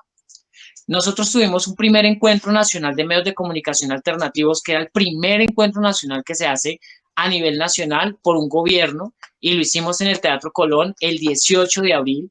Después de ahí he tenido seguimiento por parte de la silla vacía, ¿no? De la silla vacía, también hemos tenido seguimiento por parte de Revista Semana, o sea, como que hemos estado en esa dinámica también del por qué yo estoy ahí. Entonces, por ejemplo, la semana pasada me sacaron el contrato en Twitter, todos mis datos personales, o sea, Y es cosas que así. tú lo tienes en tu Instagram, ¿no? Fundador de la Oreja Sí, Roja. Entonces yo decía como, wow, o sea, tú eres muy osado porque pues uno diría, vamos a apuntarle de pronto a la prudencia, no quiero, pero pues tú lo no, haces es que no tengo nada abiertamente. que hacer, Pero es porque que en yo, realidad no estoy ujú, haciendo nada malo. O sí, sea, yo, en yo realidad, pensaría que eso no sí. tiene, no tiene sentido porque en últimas cuántas veces los medios tradicionales no lo han hecho, no han ostentado, y Germán lo único que está haciendo es decir, sí, soy el socio, soy fundador, y es Claro, un pero es medio que alternativo. viéndolo estratégicamente, y me perdonan a mí, pero si yo fuera cascarero, yo diría, este man tiene un conflicto de intereses porque está trabajando para el gobierno y evoca también un medio alternativo de comunicación. O sea que está jugando acá, pero claro, Claro, no, obviamente pero pero o entiendo toda tu sea, es lo premisa, mismo que pasaría pero a con lo un que yo voy gobierno es que a ti esté con los medios. no te lo da podrías decir, como, pero jurídicamente tú no tienes cómo sustentar que hay un conflicto de intereses.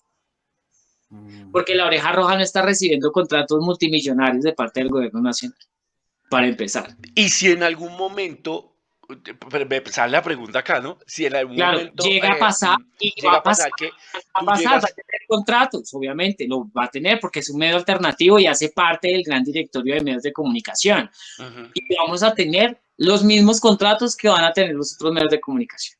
¿Y qué pasa con Germán? Pues es que yo estoy haciendo mi No, trabajo totalmente de parte ajá, Pues que jurídicamente, llevo más de un año sin estar dentro de la ya no está en asociación. la oreja, ya nos exacto. dijo, por favor, Ajá. Andrés. Además que, Y que Andrés, yo no, yo ahí pienso que hay una cosa muy importante No, que, yo que entiendo. visibilizar y es justamente que eso que tú estás llamando conflicto de intereses, fácilmente se le podría también pelear a todos los gobiernos de derecha que han precedido al anterior y que han tenido eso y que fácilmente pudieron haber tenido conflictos de intereses, No, pero contratos claro, claro. multimillonarios y entonces esto sí es como normal. O sea, de hecho, te vas a dar cuenta que a ellos no les sacaban, como dice Germán, el contrato en Twitter, no los claro, exhibían, no los Pues colocan en el ojo del huracán. ¿Por qué? Porque no les conviene, en últimas están consiguiendo la plática. Pero claro, cuando pues ya es que los tú medios mismo, alternativos tienen ese poder de decir, oiga, estamos en igualdad de condiciones, cáiganles. pues es No, que tú Eso, mismo lo estás diciendo. empiecen a informar bien. Es un tema totalmente exacto. normalizado. Lo que yo es que es un medio alternativo enfrentándose a unos titanes súper grandísimos que siempre han tenido el control sobre los medios acá del país. O sea, no, yo no, y entiéndase bien para lo que nos están escuchando. No lo estoy juzgando ni reprochando, solamente que yo estoy adelantándome a los escenarios posibles a los que tanto Germán como el medio se puede haber enfrentado, pues obviamente porque me causa mucha curiosidad como personita de a pie que digo como, ¿y aquí cómo manejan esto? Entonces es lo que me causa curiosidad, pero no, no, pues, obviamente entiendo. porque jurídicamente no tendría piso alguno, o sea, no tiene ningún piso de nada porque pues en realidad, y además de que yo ya no recibo plata de la Oreja Roja, adicional a eso, o sea, es también por ser funcionario público no está permitido porque puedo verme involucrado en un tema de conflicto de intereses. Pero eso no pasa, no ha pasado, ni creo que vaya a pasar, o sea, como que no. Germán, yo Súper. ahí tengo una pregunta adicional que quiero retomar un tema cuando tú decías lo del ser político y porque me llama mucho la atención porque esto era un tema como muchos de los que tienen los medios tradicionales y es cuál crees en ese caso cuando hablaste del proceso de paz que fue ese papel fundamental que cumplieron estos medios alternativos partiendo de la premisa de que pues sacaban fake news, ¿no? Como por ejemplo la ideología de género, o como por ejemplo que la Cátedra de Paz lo que iba a hacer era convertir a nuestros niños, niñas y adolescentes en guerrilleros. Entonces, ¿tú qué crees realmente que se logró a través de estos medios y que justamente quizás logró visibilizar esa problemática que existía? Por ejemplo, sí, claro, no, tu pregunta me encanta, esa pregunta me encanta porque, por ejemplo, yo visité muchos CTCRs, que es los lugares donde pusieron a a todos los firmantes de paz a vivir mientras estaban firmando el proceso de paz, mientras estaban firmando, pues, como todo eso, y ellos se reincorporaban a la vida social, porque recordemos que todos ellos vivían en la selva, con armas, muchos no tenían otra posibilidad, sino los campesinos. Era lo que le pasó a mi papá, por ejemplo, mi familia iba para allá, o sea, yo iba a ir a ser parte de un grupo armado, porque no había otra solución dentro del territorio y dentro de ese conflicto. Entonces, los niños, todos íbamos para la guerra. ¿Qué papel fundamental cumplimos nosotros, por ejemplo? Y te voy a hablar desde la experiencia propia, y es que yo cubrí muchos ETCRs precisamente para darme cuenta en las comodidades que vivían supuestamente los firmantes de paz con nuestros recursos y ¿cómo es? Con nuestros impuestos. Eh, a darme cuenta de una realidad de mierda triste, o sea, en la que le tocó vivir a esta gente, en la que los ubicaron en lugares abajo de una montaña. ¿Sabes de qué me acordé? De cuando me desplazaron de violencia, que era en una montaña cubierta, ¿cómo se llaman estas paredes que son hechas de asbesto, que son de ¿Drywall? Ternit? De barro. De Ah, Ternit, ok. las de Ternit. Sí. Eran paredes de Ternit, tejas de Ternit. Entonces, si en el lugar donde estaba ubicado el ETCR hacía frío, adentro se sentía el frío, una cosa impresionante. Si hacía calor, o sea, eso no, el calor era absurdo. Entonces, por ejemplo, yo hice un reportaje de fotografías de los hijos de la paz. Niños que nacieron cuando se estaba firmando en La Habana,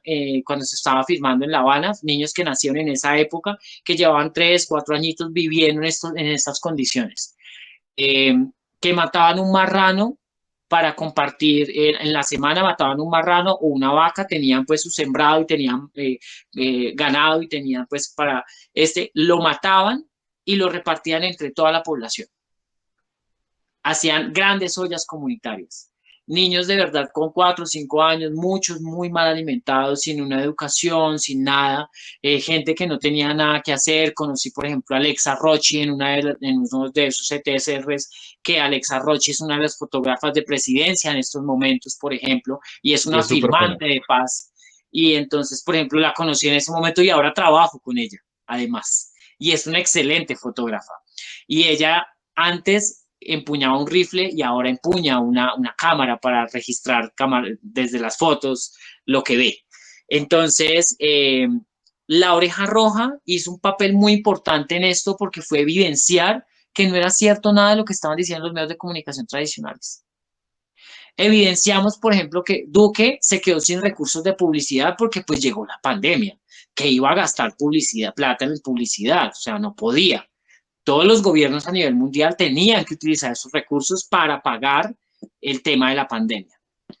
Pues no hizo, él no pagó la pandemia, sino que ayudó pues a los grandes empresarios del país. Y aparte de eso, que esto conecta con tu pregunta, y es que lo que hizo él fue sacar los recursos de la paz para utilizarlos en más de 1 billón en publicidad y en su programa de televisión.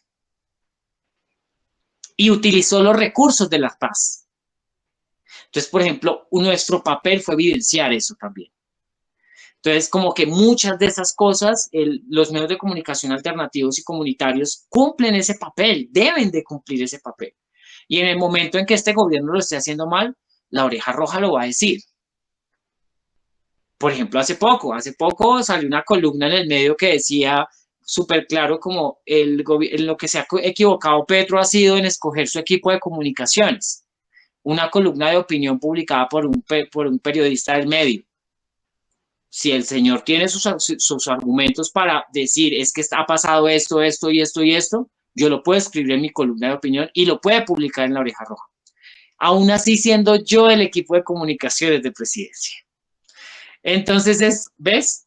el rol de los medios de comunicación de alternativos y comunitarios, la Oreja Roja nunca se va a permear por eso, y adicional a eso, para terminar de responder tu pregunta, sí hicimos parte fundamental del acuerdo de paz, y en ese momento fue que nosotros organizamos un gremio de medios de comunicación alternativos que se llamaba Periodismo por la Verdad, y era de justicia y paz, y unas entidades internacionales que financió el proyecto para poder nosotros entrar a los territorios, para nosotros poder viajar a los ETCRs y algunas veces viajar a Cuba a conocer cómo iba el proceso de paz.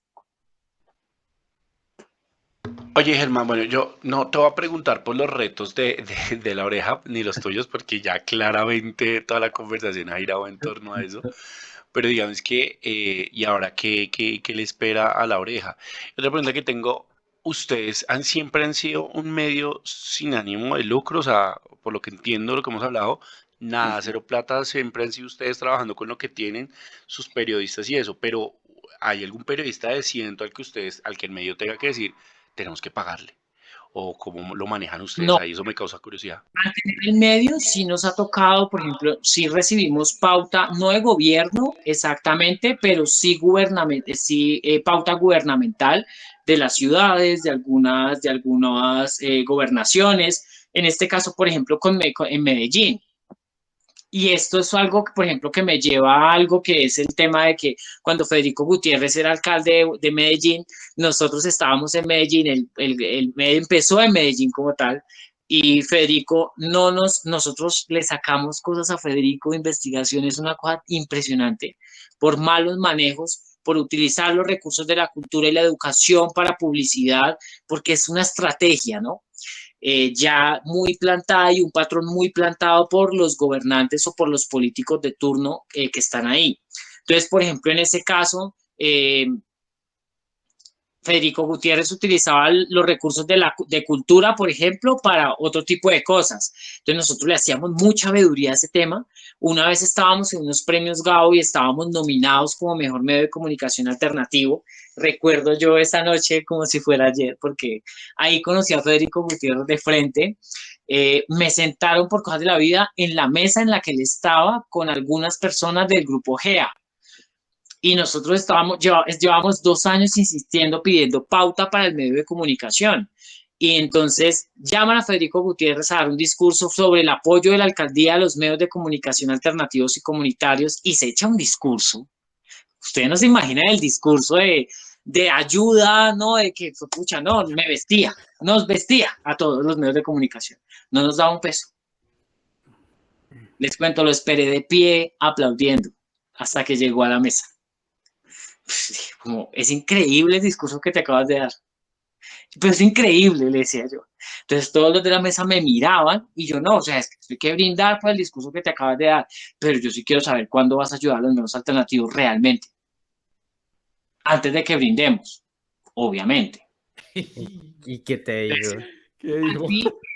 Amalfi, que era uno de los mejores amigos de Gabriel García Márquez, llega y me dice como, Germán, ven, siéntate. Y yo, no, es que no me quiero sentar todavía porque es que en serio se merece muchos aplausos de pie por lo que está diciendo, lo que acaba de decir este señor. Es mentira, ¿tú de qué estás hablando?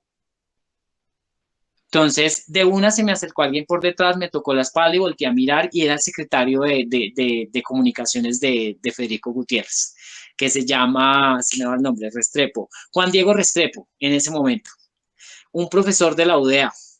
Y le digo yo, profe, con todo respeto, usted sabe cómo nos han cerrado la puerta todo el tiempo. Me voy a sentar porque, pues, obviamente hay que comer, ¿no? Les dije yo a todos. Pero bueno, entonces me senté. O sea, el man era rojo de la ira sentado en esa mesa. Rojo, rojo, rojo de la ira. No paraba de mirarme toda la noche, te cuento. Cuando terminamos la mesa, Amalfi llegó y me cogió la mano, el organizador del evento de los premios Gao, y me llevó donde Federico y habló con Federico y le dijo como, bueno, necesitamos que ayudes a la Oreja Roja. A partir de ahí empezamos a pautar con la Oreja Roja, porque es imposible podernos dedicar a un medio de comunicación sin poder tener un recurso. Si es un medio de comunicación por parte de una corporación sin ánimo de lucro, pero pues de algo tenemos que vivir los que trabajamos, ¿no? Dentro de la corporación, así sea sin ánimo de lucro. Hay que pagarle a los trabajadores. Entonces comenzamos a buscar pauta por la audiencia, marcas se nos acercaban, quiero pautar con ustedes, Justicia y Paz, entes internacionales, víctimas. Entonces comenzamos a buscar como todo ese tema y a engranarlo para poder que el medio de comunicación subsistiera y subsista en estos momentos.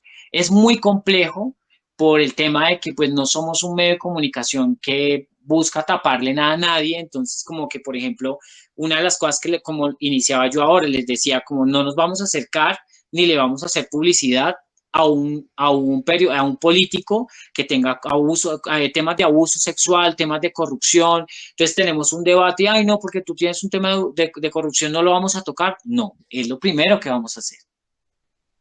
Entonces también la gente le encanta eso, ¿no? Que nosotros como que nosotros no nos quedábamos callados y tragábamos entero porque entonces, ay, no es fulanito, huele rico, está súper bien vestido. No, o sea, tú eres un funcionario público, a ti no se te puede perder un solo peso. No, es que ese tema de que, ay, no, es que él roba pero hace. No, eso es una mierda de dicho. O sea, un político no debe robarse ni un peso. O sea, para eso le pagan millonarios sueldos. Entonces es como, ahí es donde se me mete la parte como o sea, de periodista, de como, no, es que yo no me le voy a quedar callado a alguien porque de verdad sea el alcalde o le voy a rendir pleitesía. Mira, y esto lo sigo aplicando en mi vida, aún estando en el puesto en el que estoy. A mí una congresista, un congresista me dice, ay, no, es que, no, perdona, pero es que tú eres un funcionario público, tú no puedes actuar de esa manera. Para mí es ley de vida. Ajá. Germán, ahí No, pues me muy, surge muy una bueno inquietud y y muy es chévere que eso. positivamente te haya influenciado tu experiencia en la Oreja Roja para que ahora ejerzcas con toda la integridad el puesto que estás ejerciendo y sobre todo que generes un impacto tan positivo en la información que se nos va a dar a nosotros, a todos. ¿M? Porque de esa manipulación que tengas tú en lo que se ve del gobierno actual, pues realmente influye mucho porque yo nomás con las conversaciones que tengo así de la gente que ve masivamente los medios ahorita masivos que tenemos, siempre pues están dándole duro al gobierno actual. Entonces uno todo le echa, mi papá dice, como aquí le echan la culpa todo a Petro. Entonces es importante que eso se tenga y se conozca también a través de las personas que nos están escuchando que sí hay mucha influencia actual y hay mucha influencia y la gente no lo cree o no están todavía conscientes de eso y cómo se siente aquí que yo estoy afuera, realmente cómo se percibe eso y como acá solo están los medios masivos, ¿sí? Pero pues ya cuando uno ve en redes uno ve otro tipo de información y es muy importante que realmente todo se tenga en cuenta y se tenga en cuenta con las mismas con las mismas, con lo, bueno, que sea de igualdad para todos. Germán, justamente con lo que tú decías, ¿no? De estas pautas y demás, y de que en efecto, pues un político no debería estar allí robando. A mí me surge una inquietud. Mientras estuviste en la silla vacía, ¿se presentó ese escenario? Que les ofrecieran esas pautas, Pero no estuve en la silla vacía. perdón, en la oreja roja, mientras ustedes estaban trabajando, que los políticos llegaran y realizaran justamente como, no sé, como sí, puedo brindarles ciertas pautas, no sé qué, pero como hagan caso omiso a mis escándalos. Sí, claro, claro. Y además, y muchas de esas veces era como, bueno, pero usted, ¿de qué vamos a hablar? Entonces, los medios de comunicación tradicionales tienen algo y es que, por ejemplo, han cedido espacios en el periodismo de la política. Han permitido exceder algunas líneas éticas del periodismo. Entonces, por ejemplo, llegaba el político como, no, mira, vamos a hablar, pero de esto no se puede hablar. O sea, te pagamos por la entrevista, pero de esto no podemos hablar. Te pago por la entrevista, pero, bueno, te voy a pagar por la entrevista, pero entonces también adicionalito que me pases todo el formulario de preguntas.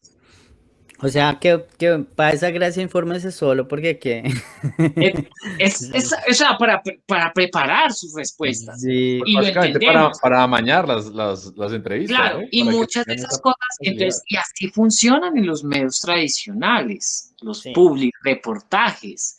Entonces, si tú, por ejemplo, o sea, es como, sí, es así. Entonces, como que nosotros decíamos, no, pero esto es lo mismo de siempre, entonces esto no va a pasar.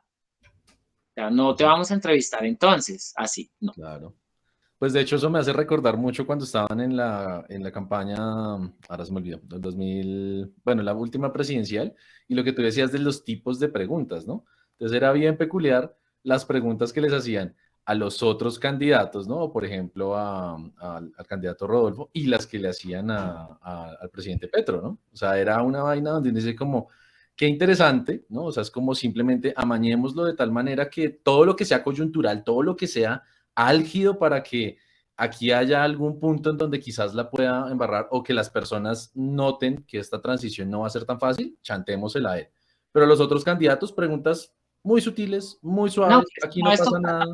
guitarra y no, ¿de qué cucos Tal cual. viniste? ¿Qué cucos te pusiste hoy? No, Ujú. pues, y al otro sí como cuchillo, o sea, era como, Exacto. bueno, y usted es guerrillero, o sea, es que el sesgo se notaba demasiado. Horrible. Entonces, Ujú. a eso voy cuando el tema de las entrevistas y en todo el tema de pauta y para terminar de responder lo que decía, sí, se presentó muchas veces, pero lo difícil era que nosotros no funcionábamos así, motrizmente no funcionamos así, el medio no funciona de esa manera. Entonces a ellos les costaba mucho, ¿no? Les ha costado siempre eso.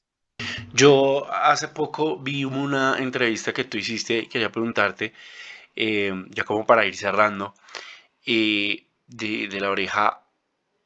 Fue un reel que dura como 20 minutos, más o menos, en donde tú entrevistaste a las dos hermanas de un chico que fue asesinado en el marco de las protestas y que lo entraron a Dollar City, si mal no estoy, creo que fue. ¿Fue esa el cubrimiento que tú hiciste, la entrevista que más te ha impactado, que más duro te dio? Yo me di el trabajo de verla toda. Tú la publicaste en tu perfil personal y me remitió y es desgarrador lo que se ve ahí. Quería preguntarte a ti si esa fue o cuál fue el cubrimiento que más personalmente te ha dado más duro. Uy, no, yo creo que sí he tenido muchas dudas, esa es una de ellas.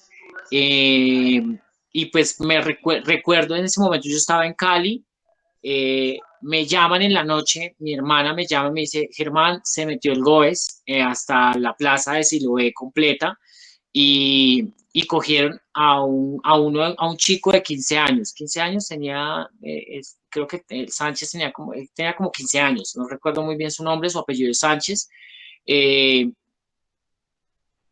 el pelado venía de trabajar con un grupo de compañeros, se fueron a jugar fútbol, entonces se cambiaron, estaban jugando fútbol, se cambiaban y luego de jugar fútbol pasaron por uno de los puentes peatonales y cuando venían pasando por uno de los puentes peatonales, los chicos llega y dice uno de ellos, y pues porque también hablé con el chico y me decía el chico como yo les dije, mira, ve, se vienen los del SMAT, vienen para acá. Entonces uno dice, no, pues esos son policías porque vienen con fusiles. Entonces, dicen ellos, arranquemos a correr.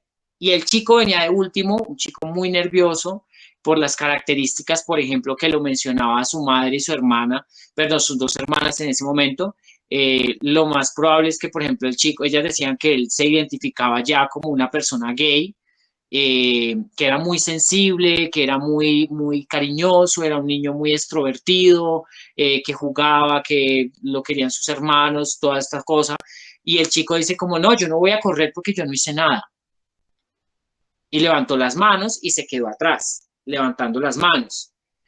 Eh, los pelados que iban con ellos voltean a mirar y se dan cuenta que los policías, uno de ellos le pega una patada en la espalda, el niño cae, el otro le da una patada en el estómago, el niño vuelve y cae al piso y ahí lo que hace es que ponen una de las cosas del SMAT frente al niño para taparlo. O sea, la tanqueta del SMAT se mete y lo tapa en ese momento y ellos pierden la vista totalmente contacto con el chico. Se escuchaban gritos, o sea, la gente gritaba desde las calles que lo soltaran, o sea, una cosa impresionante. Dicen ellos que sonaron dos disparos sonaron, y luego, como un tiempo de una media hora, 40 minutos, se prende el Dollar City. Entonces se prende el Dollar City, y la tanqueta se va y el Dollar City queda en fuego totalmente, pero prendido totalmente. Y al otro día encuentran el cuerpo del niño con 2 disparos en su cuerpo tirado en el Dollar City. Un niño de 15 años que no tenía nada que ver con la marcha, no tenía nada que ver con el paro nacional, solamente iba pasando por ahí y fue una historia muy desgarradora porque sus hermanas todo el tiempo lloran contando la historia. Yo estaba grabando la entrevista, estaba solo, totalmente solo, solamente con mi celular y mis equipos como tal, y estaba en un hostal. Entrevistarlas a ellas fue supremamente difícil porque no querían, las estaban siguiendo, las querían matar, amenazadas, ellas ya no están en el país, por ejemplo. Entonces, ellas me cuentan esa historia, logro acceder a ellas y decirle como necesito que hablemos, vengan para mi hostal, yo estoy solo, era el hostal, había llegado a un hostal nuevo, entonces les dije, estoy seguro en un hostal, nadie me ha seguido, estoy bien, ellas llegaron, las entrevistas. Pero sí fue una de las historias más duras, pero yo siento que hay otra historia y es la historia de Marino López, es un habitante de la comunidad afro en la cuenca del río Cacarica, en el Chocó, en la Operación Génesis, que les contaba ahorita un poco acerca de ello. Eh, la comunidad, estas comunidades siempre han estado impregnadas por el tema de la violencia y entonces hay unas familias que tienen sus hijos en la guerrilla, otras familias que tienen a sus hijos o sus padres son de el paramilitarismo pero viven en el mismo sector. En ese momento hay algo que se llama denominado la Operación Génesis, perpetrado por los paramilitares de este sector, y ellos lo que hacen es que esa historia es durísima, y ellos empiezan a coger este territorio, a matar, para sacar a los guerrilleros del lugar. Entonces se unen los paramilitares con el Ejército Nacional. Esto ya está súper probado, es algo que ya confesaron los generales de esa época, los comandantes de esa época, los paramilitares también lo confesaron, y básicamente lo que hicieron ellos fue a masacrar la comunidad.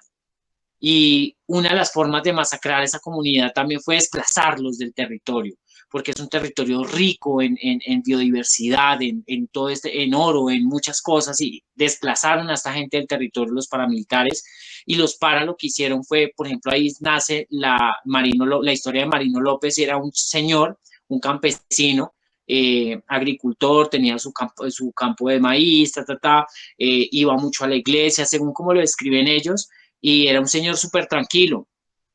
Y en el momento del desplazamiento, los están sacando, les quitan sus cédulas, y esto me lo narraba un señor que estaba en el monte, montado en un árbol, viendo lo que estaba sucediendo.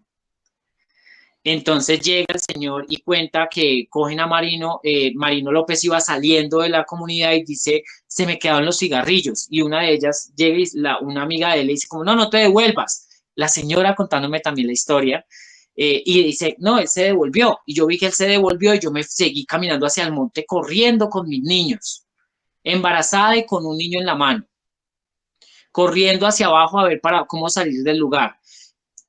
Y ya luego después nunca más volvimos a saber nada de Marino López. Pero no, la gente que estaba oculta en el bosque, en la selva, montado en árboles escondidos, dicen que lo llevaron al borde del río Cacarica y lo comenzaron a descuartizar, parte por parte.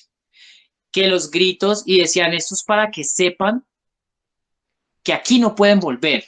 Entonces, claro, la gente mientras corría en la selva se escuchaban los gritos del Señor.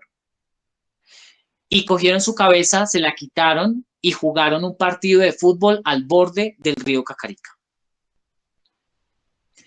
Y entonces, esa es una historia muy pesada también. Yo me acuerdo que en ese momento yo estaba detrás de cámaras, también estaba solo haciendo este trabajo periodístico, o sea, yo no paraba de llorar, o sea, era una cosa absurda, sacada de los cabellos, terrorífica, y que luego comentan, entonces que le decían a la gente que quedaba ahí, les decían como, váyanse, porque si no se van, los que vienen atrás de nosotros se referían al ejército.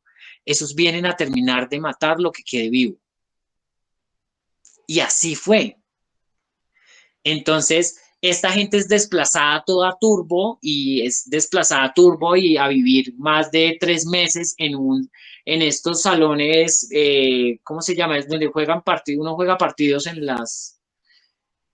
estos parques, no sé, un parque. ¿Canchas sintéticas? En una cancha sintética en turbo durmieron durante 3 meses desplazados por la violencia. Hasta que ya no pudieron vivir más ahí porque era un hacinamiento, una cosa terrible. Y yo los invito a que vean ese capítulo de La Oreja Roja que se llama La Operación Génesis, y yo cuento un momento a momento de cómo fue toda esa operación. Y esa es una de las entrevistas más duras que yo he llegado a hacer también. Pero entonces como que me he encontrado en esto también, como construyendo esas verdades desde los territorios y desde las propias víctimas. Eh, yo creo que cada una tiene su dolor, cada uno tiene su consecuencia y pues yo creo que muchas tienen, pero pues las que más recuerdo, la que tú mencionas y la de la Operación Génesis, para mí son entrevistas que me cambiaron la vida. O sea, yo esperé que salí de esos territorios. Yo decía como, o sea, hay gente que vive en la pobreza más impresionante, y nosotros vivimos de una forma, o sea, tenemos agua potable y un inodoro en donde sentarnos, por lo menos. Ellos ni siquiera tienen agua potable y tampoco tienen ni siquiera un inodoro, porque todos ahora son letrinas y es, por ejemplo, una vez, como para cerrar ese tiempo, yo me iba a bañar, duré 6 días sin bañarme en el territorio. Amaba cuando decían vamos a caminar el territorio, entonces porque nos encontrábamos siempre un río, entonces yo me iba preparado para bañarme en el río, porque de verdad para mí pues, fue muy duro, por ejemplo, ese tema de bañarnos, de pozos sépticos de agua, porque ellos tiraban en una caneca, entonces sacaban, don Germán, yo les saco y todo lindo, no, para que usted se bañe y tal, y me tiraban caneca y sacaban el agua y sacaban los sapos y las tiraban a un lado y echaban en un balde donde yo me iba a bañar. Entonces yo, ay, tan bello, no me voy a bañar, obvio, me voy a ir a bañar.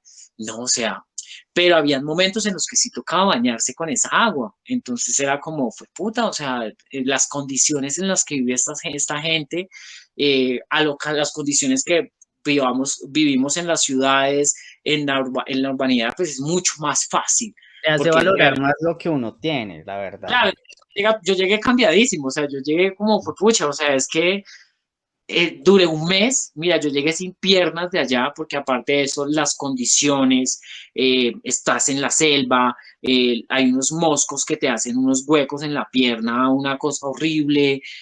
Yo fui, pero pues a los 15 días yo ya parecía lugareño, o sea, yo ya andaba descalzo con todo mundo, andaba en chorcitos, ya no me importaba que me picaban los moscos, ya tenía las piernas vueltas nada, yo dije, ¿qué peor puede pasar? Nada, ya estoy vuelto nada.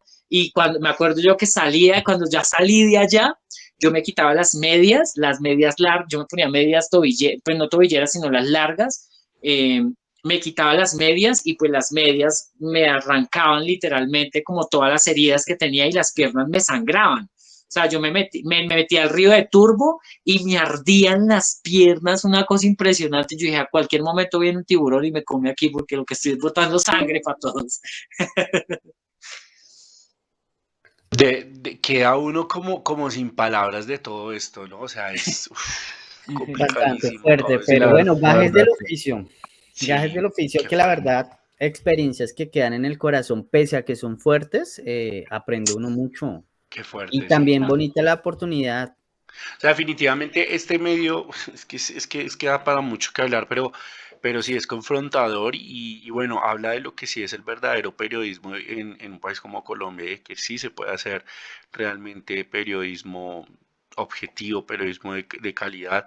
Hubo muchas cosas que me resonaron, Germán. Yo creo que editar este episodio eh, no va a ser complicado, pero me toca ser estratégico para poner la información, porque siento que no se puede perder nada. Es que todo está muy completo. Pero bueno, antes de terminar, entonces Germán, como te decía, nosotros tenemos una sección que se llama Danos tu huella, entonces yo te voy a hacer una serie de preguntitas random y tú me las respondes como vengan. Ok, ¿Listo? dale de Entonces, una. Germán, libro, serie o película o canción, pueden ser todas o una sola, que para ti representen un antes y un después, que te haya cambiado la vida. Pues no sé, un libro no que me haya cambiado la vida, pero sí un libro que me encantó de poesía, que fue uno de los últimos que me leí de Cristian Puello, es de poemas, se llama Los chicos que besé. Ay, ese libro me encantó. Hay uno también de Cali, hay otro libro también muy bueno de Cali, también me lo leí, me llevó a mi infancia al lado del río Cali, pero no tengo el nombre, Abismos de Virginia. Abismos, no me acuerdo cómo se llama ella, Virginia, me van a perdonar, se me fue el nombre, es una caleña, el libro es hermoso. Eh, y ya, ¿cierto? ¿O tengo que decir también la serie? No, no, no. Si Libro. quieres, si Lo que, tienes no, alguna pues, si serie, alguna película, tienes así algo, que tú digas, una referencia ya que quiera Uy, algo recomendar. random. Aprendí a cocinar viendo MasterChef de España. ok, y la comida española que es muy rica.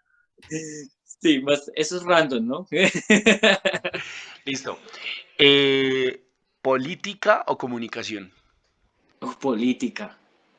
O sea, o puede haber un híbrido entre los dos perfectamente. Siento que me encanta lo que estoy haciendo ahora. Es un poco más político de lo que siempre he hecho, porque siempre he hecho es veeduría política. Pero ahora estoy haciendo comunicaciones políticas. Germán, si tuvieras la oportunidad de volverte en el tiempo, ¿qué le dirías a tu niño de 8 años en este momento? ¿Qué le diría? Uy, esa pregunta es muy RuPaul. A la final de RuPaul. ¿Han visto RuPaul? Claro. De ahí la Uno que otro sacó. capítulo. Ah, bueno, está bien. Ay, qué No, pena, te tiré la pregunta, no. no, no, no, no, no, no, no. Es que ¿Qué le yo diría? genuinamente te digo, No, ¿qué le tengo diría? Yo le diría a ese niño de para 8 ver. años eh, que no se oculte, o sea, no se oculte, no te ocultes, sé tú. Porque muchas veces uno oculta y finge cosas y yo en ese momento, yo a mis 12 años, yo sabía que era gay ya. Ya lo sabía y lo tenía clarísimo y todos los que me rodeaban también. Entonces, Bueno, es que básicamente, nos tocó otros tiempos, también hay que ver eso, ¿no? No es lo claro, mismo ahorita que en esos añitos, pero bueno. no, en esos años era muy diferente. ¿Usted es gay, Pero mira, Camilo? nunca me he dejado de nada, nunca. En el colegio jamás me dejé, nunca. O sea, era, mejor dicho, era un bastante eh, controversial tratar de referirse a mi Con sexualidad o a carácter mi forma fuerte. de actuar. Como que nunca lo permití, no lo permití nunca. Incluso organicé faldas days en el colegio. Ah, chévere. Germán, ¿cuál ha sido el peor consejo de tu vida que te han dado? ¿Y cuál ha sido el mejor consejo que tú darías? Uy, el peor consejo que siempre, pues que normalmente me dan es compórtate. O sea, que no te comportes. Como el peor consejo que me pueden dar a mí, como, ay, compórtate. Descompórtate. No soy de comportarme, no Ok. soy de comportarme. Y el mejor consejo que yo daría es como, hay que dejar ser, o sea, hay que dejar ser a los demás. O sea, yo siento que no podemos meternos en la vida de los demás y hay que pensar, y uno de los mejores consejos que también puedo dar muy ligado a esto es, siempre piensen en la parte emocional de los demás. Siempre sean inteligentes emocionalmente con las demás personas a la hora de tratar. Responsables emocionales. Exacto.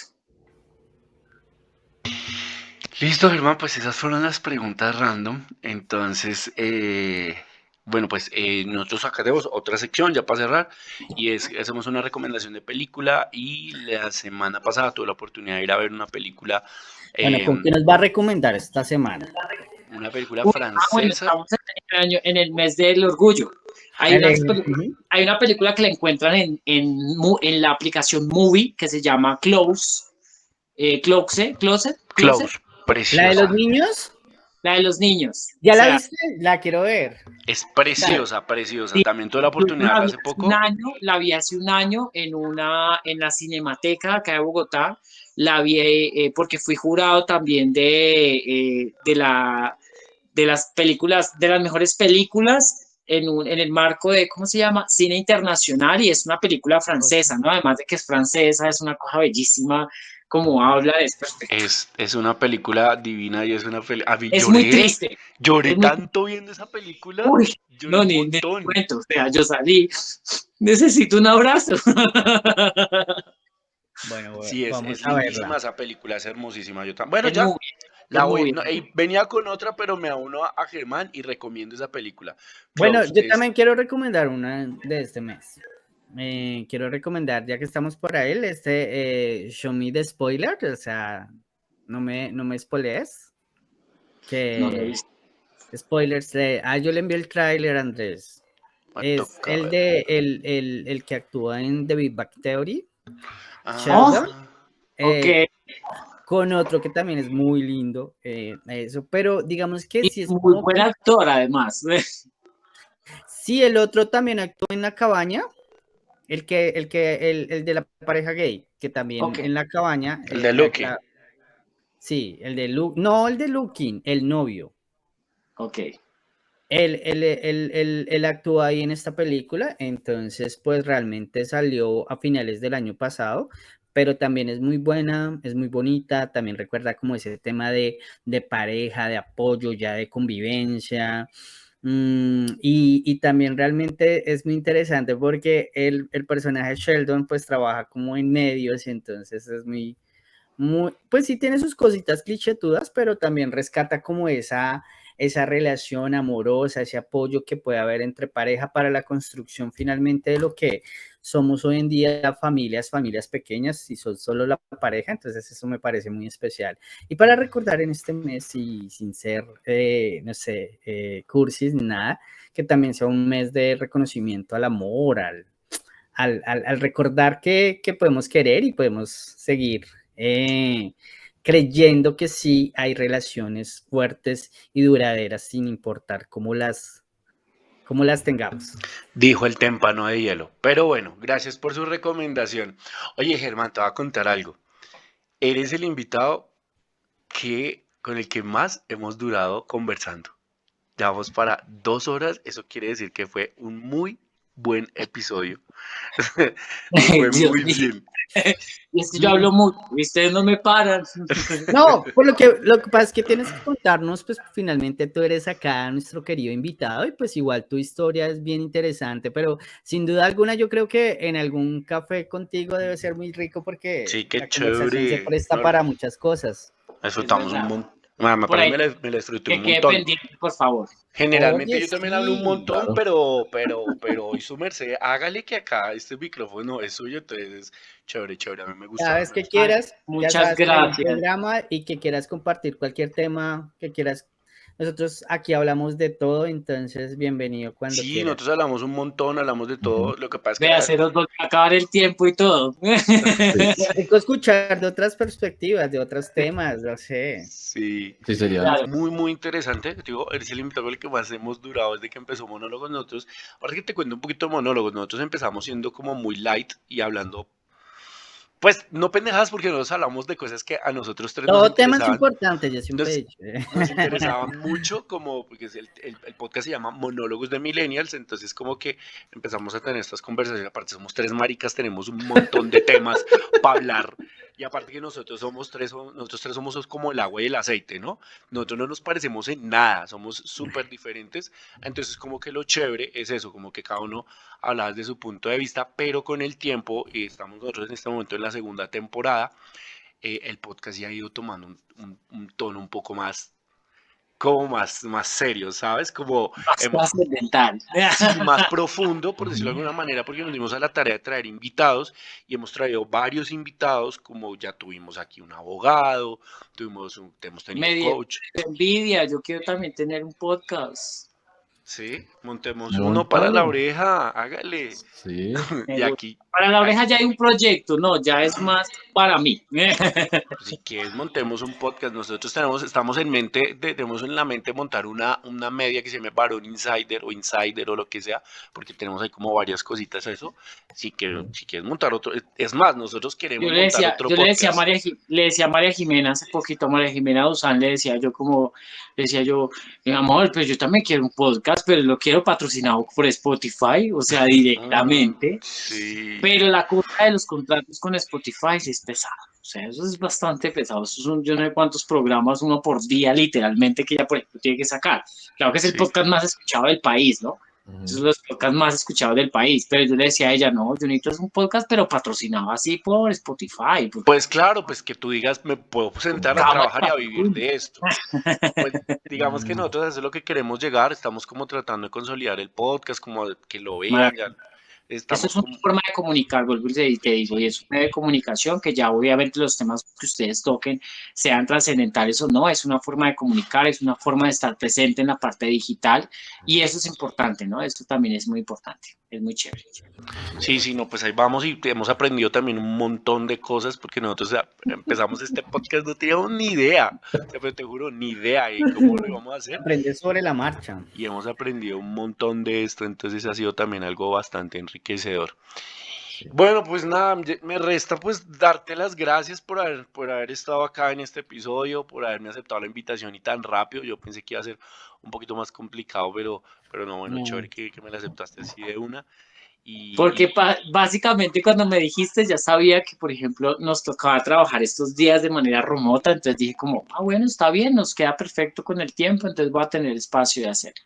Ok, fue en el momento que era. Ujú. Qué chévere. Bueno, No, Germán, yo hermano. te agradezco mucho también por acompañarnos. Además, quiero reconocer esa sencillez y la verdad me parece formidable, agradable. Me encanta cuando la gente tiene poder y es sencilla. Entonces, que nunca lo pierdas, súper chévere y rico conocerte más. Muchas gracias. Bueno, Germán, a mí sí me gustaría también exaltar mucho, no solamente la labor que estás haciendo en este momento en presidencia y el impacto obviamente que puedes tener, sino también agradecerte por a través de la oreja haberle brindado esa voz a quienes no tenían esa voz, a esos territorios olvidados, a las víctimas que para los medios tradicionales prácticamente no existen, o si existen solamente es como una figura y ya. Y el hecho de que tú te hayas tomado la molestia a través de ese medio de comunicación, de poderles visibilizar las verdaderas problemáticas, las realidades, y llegar a tener estas entrevistas donde las víctimas realmente tienen una voz y tienen un impacto en la sociedad, me parece fantástico. Entonces, gracias por esa labor que hiciste y pues también por lo que muy seguramente vas a poder alcanzar a través de la labor que haces en presidencia para que estos medios alternativos puedan posicionar todas estas temáticas sociales, pero también coyunturales, en lo que se necesita para la construcción de una nueva sociedad y de la reconciliación y la paz. Entonces, Amén. Muchas gracias. Muchas gracias. Sí, gracias por estar acá.